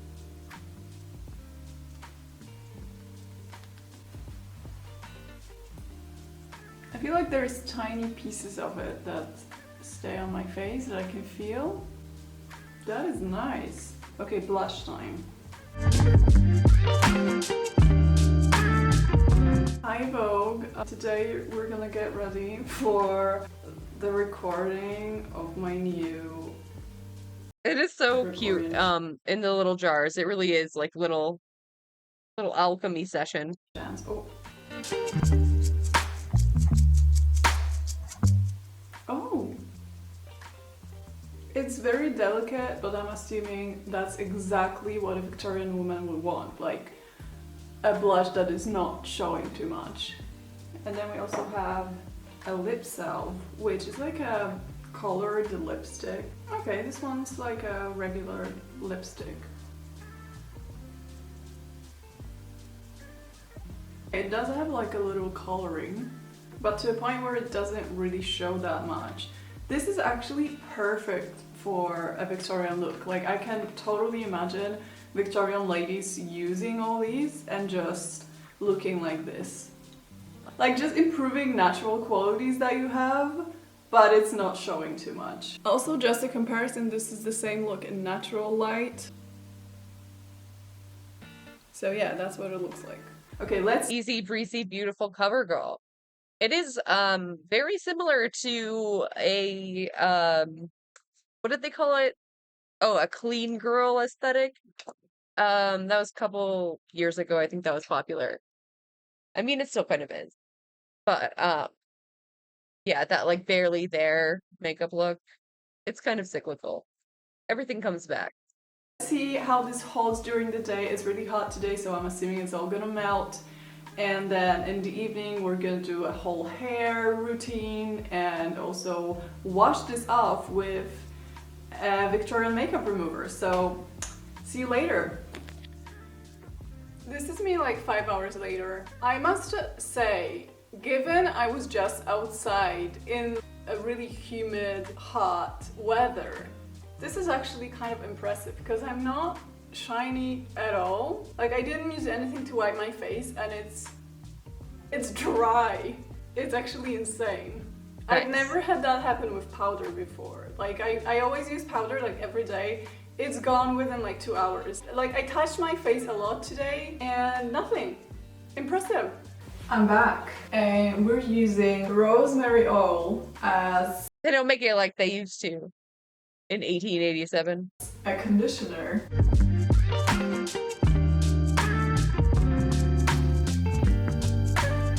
We are supposed to massage it into the scalp and the hair and leave it for like an hour. Ooh, it's thick. Oh, it smells really good. It has this like... I bet that smells so good. Mentholy scent. And it's rosemary. I'm gonna massage it into my hair. It smells so good.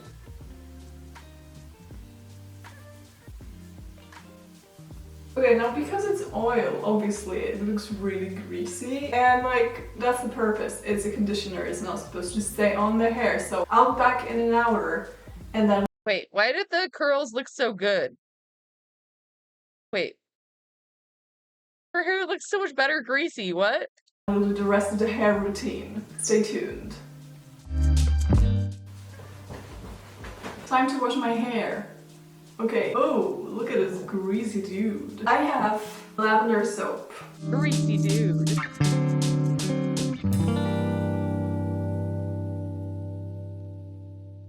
It's actually quite solid, but I was warned that it might be, so I'm supposed to just use it as I would regular soap. I'm gonna probably use a spatula to get some of it out.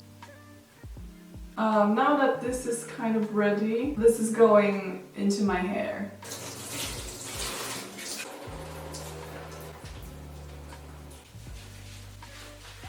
It's foaming quite a bit. Good. Now, the last thing we're gonna do tonight is remove the makeup using milk of roses.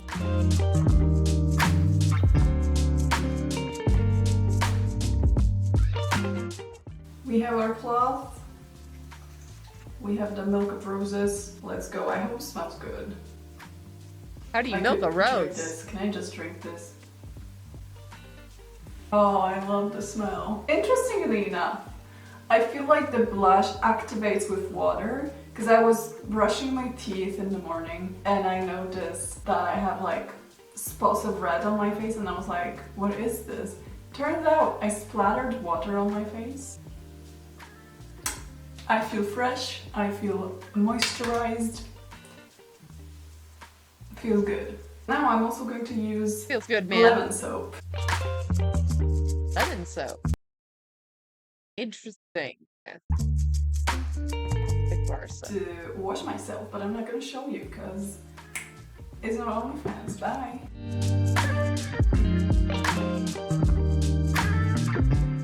Good day. Okay. My God. The oil didn't completely wash off, but a disclaimer: I have had that happen before with oils that are supposed to go on your hair, and I also have that every single time I'm using a conditioner. That is why I don't actually use a conditioner. This is something that I could have expected, but I don't have the time to wash my hair. So I'm just gonna pull it back in a ponytail and pretend it's supposed to be like that because I'm as lazy. you do. I'm just gonna like make it into a model style slick ponytail and pretend it's supposed to look like this. But also, let's face it, I'm not seeing anyone today. I'll be good. That looks a little questionable, but we're gonna roll with it today. I'm gonna wash my hair again tonight and see what happens then. But to make all of those little hair stick to my head, I'm gonna use for the first time a pomatum. Is it showing? Oh my god, can you focus? Like Pomatum. Pomade? Ooh, smells like, what is that? I think that's lavender. Ooh, that feels smooth. Oh yeah. In case it wasn't greasy enough, I'm just putting more grease into my hair. But also, why not? My friend used to do that with face cream. Granted, she was 9 years old. With face cream? Clean girl aesthetic. Okay, let's do makeup. I kind of expected the powder to smell, ooh, that was a huge chunk, to smell a little more like roses. Because it just smells like powder, but I feel like summer is a good time for those types of experiments because those are like extreme conditions to test your makeup. And people are usually like, oh, but the summers back then weren't so hot. Okay, 28 Celsius is also not a comfortable temperature, so. I must admit I love how the blush is like really natural looking. Because really like usually color. When you use blush, it's really out there. This one is like, it's doing everything it can to not show, which I actually appreciate. So, okay, and we're gonna finish it off with, I forgot to use cold cream. Okay, let's just move on. We're gonna finish it off with the lip balm. I would say it has like a Carmex sort of structure to it. And then we're also going to use something which I didn't use yesterday because I've never heard anyone. I think she needs texture, but I don't know. I'm not a makeup girly. A proper toothbrush because I wanted to buy a wooden toothbrush, but we have we have wash for the teeth.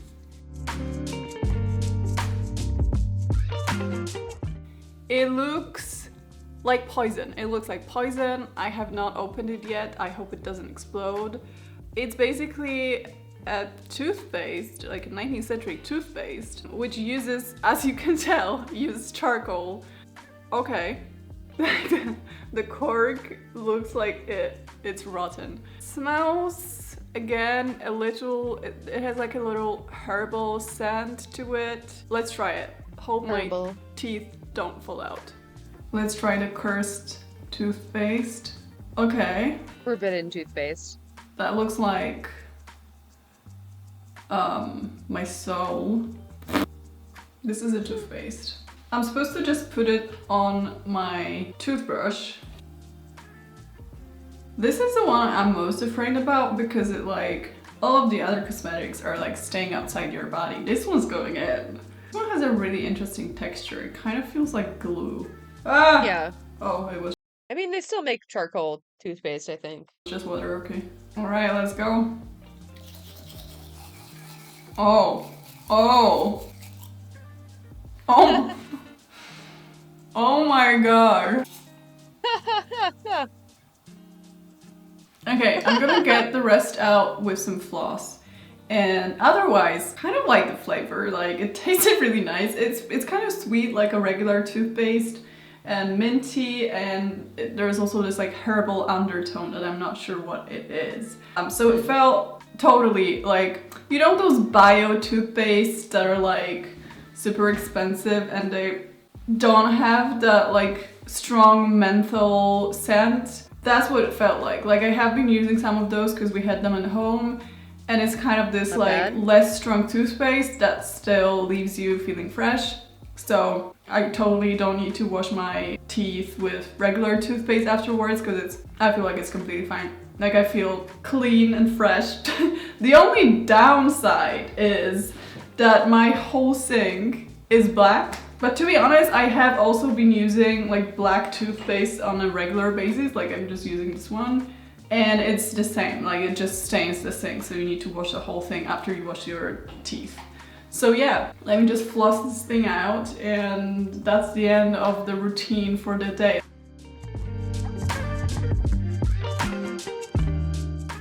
Good morning. Here are my nails with a lemon. The hair situation is still not good. It's greasy, it's giving Victorian orphan. I have several theories because I have noticed that this area is actually cleaner and this is where it sort of builds up. I'm assuming it's either me, like either I cannot wash this thing off, or it's the oil gradually going down. Regardless of the reason, I'm gonna keep going. Like, I am going to keep using it just to see what happens. Because I'm on day 3. And I'm just curious whether it's going to start shifting. Like, maybe it's just the buildup of the products in my hair that's coming out for no reason. Maybe it's the soap. So for today, I'm just gonna sport low-key Victorian hairstyle that I'm gonna turn 1930s with like clips in my hair in a second. But before that happens, let's move on to makeup. I have already washed my face with almonds. Does not sound good. And before I forget, cold cream. And also, I used lemon soap for my shower again. Smells so good. Disclaimer, false. Lemon is a great scent. Advertising, it's not actually cold. Okay, next up we have rose powder, which again held the whole day yesterday. The only drawback for me so far is that it has those tiny bits that are like, you can feel it when you touch your face. Blush time. The camera is not good at picking up the blush, but trust me, it looks really good in real life. Ah! Oh, I have powder on my knees. No, girl. Lip salve. This one also stayed the whole day yesterday, and I do think it did make my lips a little softer. Whenever I use lip balm of any kind, it's just gone within like an hour. I had this on when I ate lunch, and it did not disappear. That's crazy. Again, the longevity of those products is actually surprising, because I thought without proper conservants, etc., it's just gonna not last too long. This is one of the things I did not expect. One new thing that we're using today is liniment for my nails. Took off my the fuck is that? Polish yesterday, and today we're gonna add something for my nails, which is supposed to make them like shiny and healthy looking. Obviously nail polish was not a thing in Victorian times, so instead they just used things. OG polish. Oh my god. Things like creams and stuff to put on your nails to make them look good. Now, I just checked the instructions and it actually said to use it overnight, but I did not realize that, so I'm gonna use it during the day, which is also okay. The only thing is it leaves this like greasy layer on your nails. So I'm taking a little bit of it and I'm just gonna put it on my nails. Okay, it feels like just like nail cream. The reason you need to use it overnight is that I wash my hands so often that it's probably not gonna last during the day, but I will cherish the moment. Oh, it smells so good. It smells like lemon zest. Now I wanna eat it. And that's it. See you later. I ended up a scarf over my greasy hair, but time to wash my teeth. I almost got it on my pants. Not that it wouldn't wash off, like I'm pretty sure it would wash off, but it looks scary as hell though, boy. It looks like car oil. Okay. It does. So scary.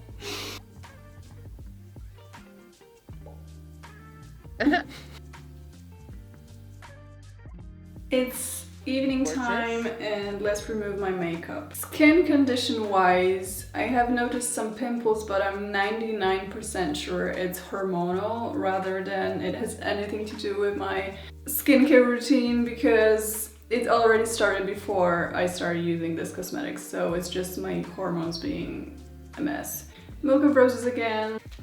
Shaky, shake, shake. Put it on the cloth. I just spilled some and remove. Sweet smell to it. It kind of smells like corn. Okay, now I'm gonna wash my face and put some cold cream on overnight just to experiment a little, see what my skin feels like in the morning.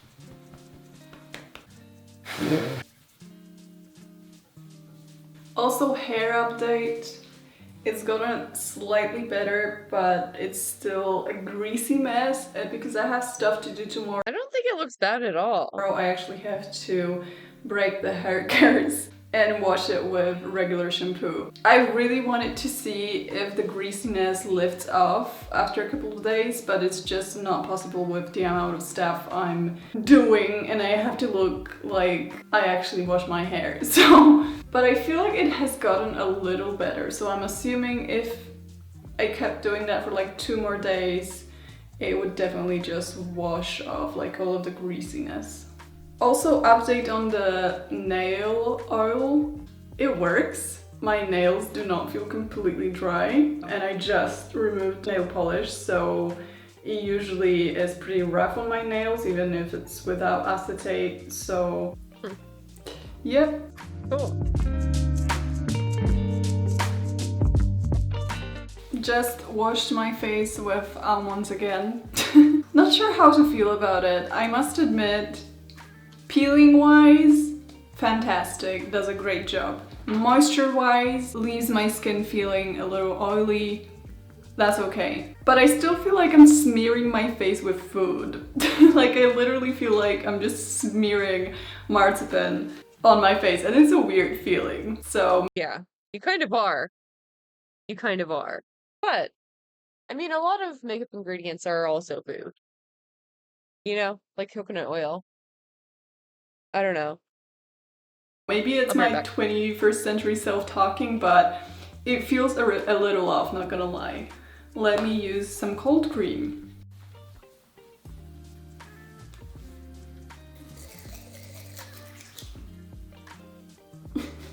Makeup time!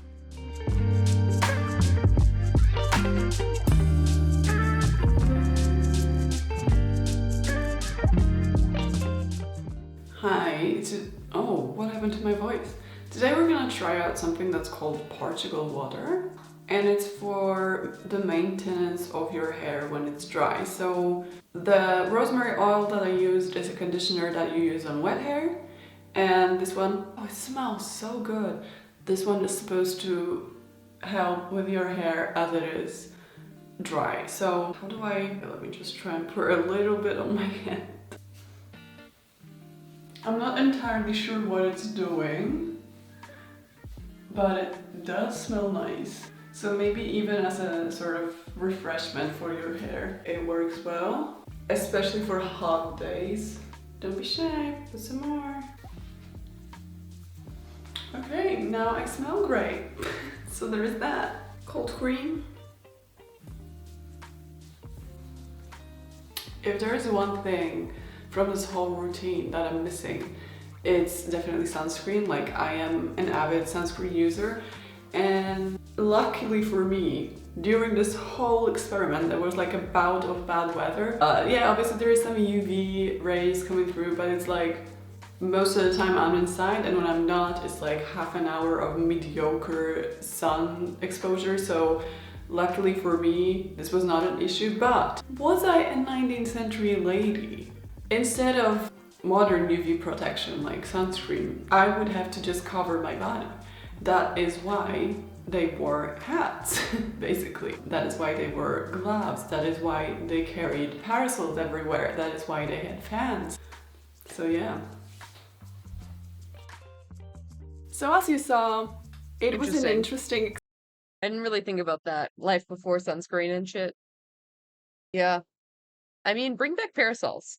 They're kind of slick. Experience. The texture of all the cosmetics and the feel of them was actually, it was completely different to the modern cosmetics I'm using, but it was also often actually better. Like, it actually felt better than the cosmetics I'm using every day. What I also noticed is, obviously, because it lacks all of the modern preservatives and heavier chemical stuff, it obviously does not last that long, and a week is like a generous stretch. Like, I feel like I should be using them like 4 days max. Obviously, it's all natural ingredients and no preservatives, so they might go bad a lot quicker than modern, more chemical cosmetics do. Also, nice smell. A lot of them smelled really nice. I guess it all just made me think, if all you need is like a couple of simple natural ingredients to make those things, why do we buy stuff that has like 70 ingredients in it? Like, what's the point? 1,000. Is it better for our skin? I don't think so. There is, I mean, it has different purposes, like making it last longer, or giving you more coverage, or lasting like forever, like all day. I don't know. I think it's just different.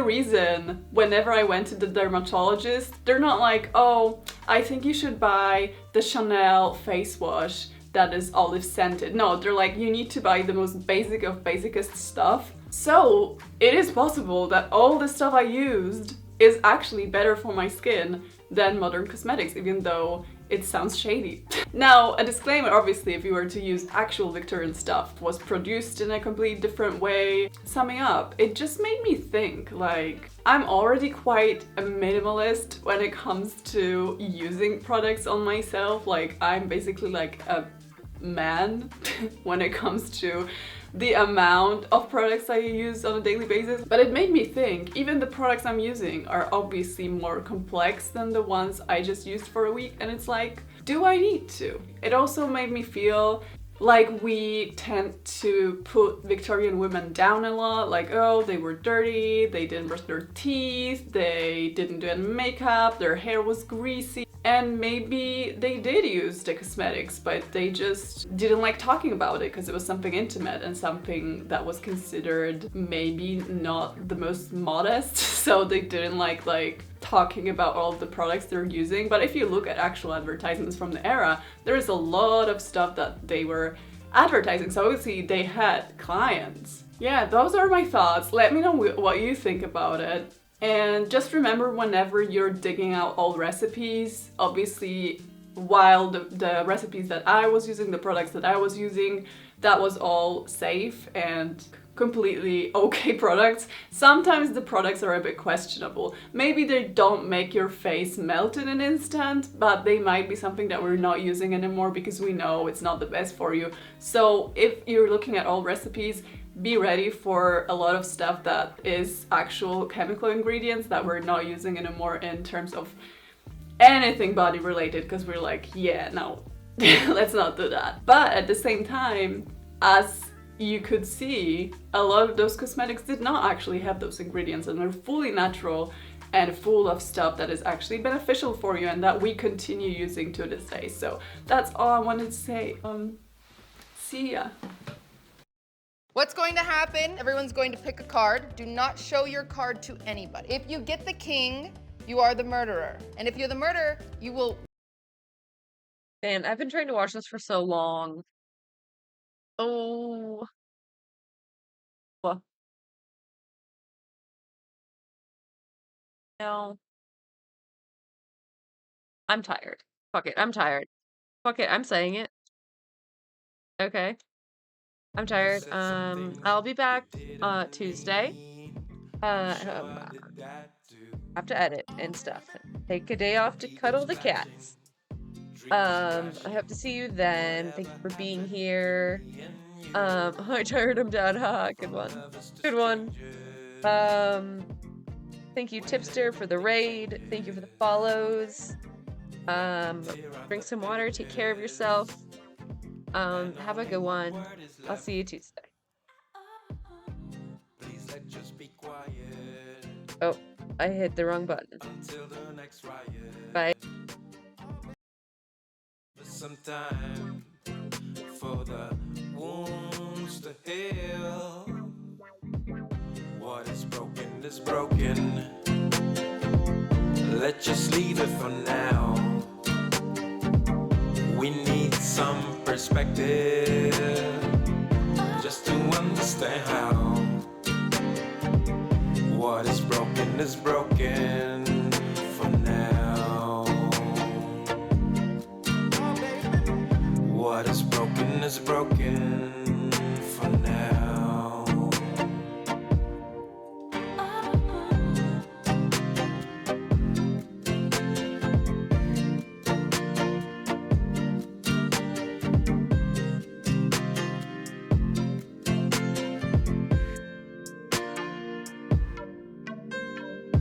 I think we both need to grow so that we need not to know.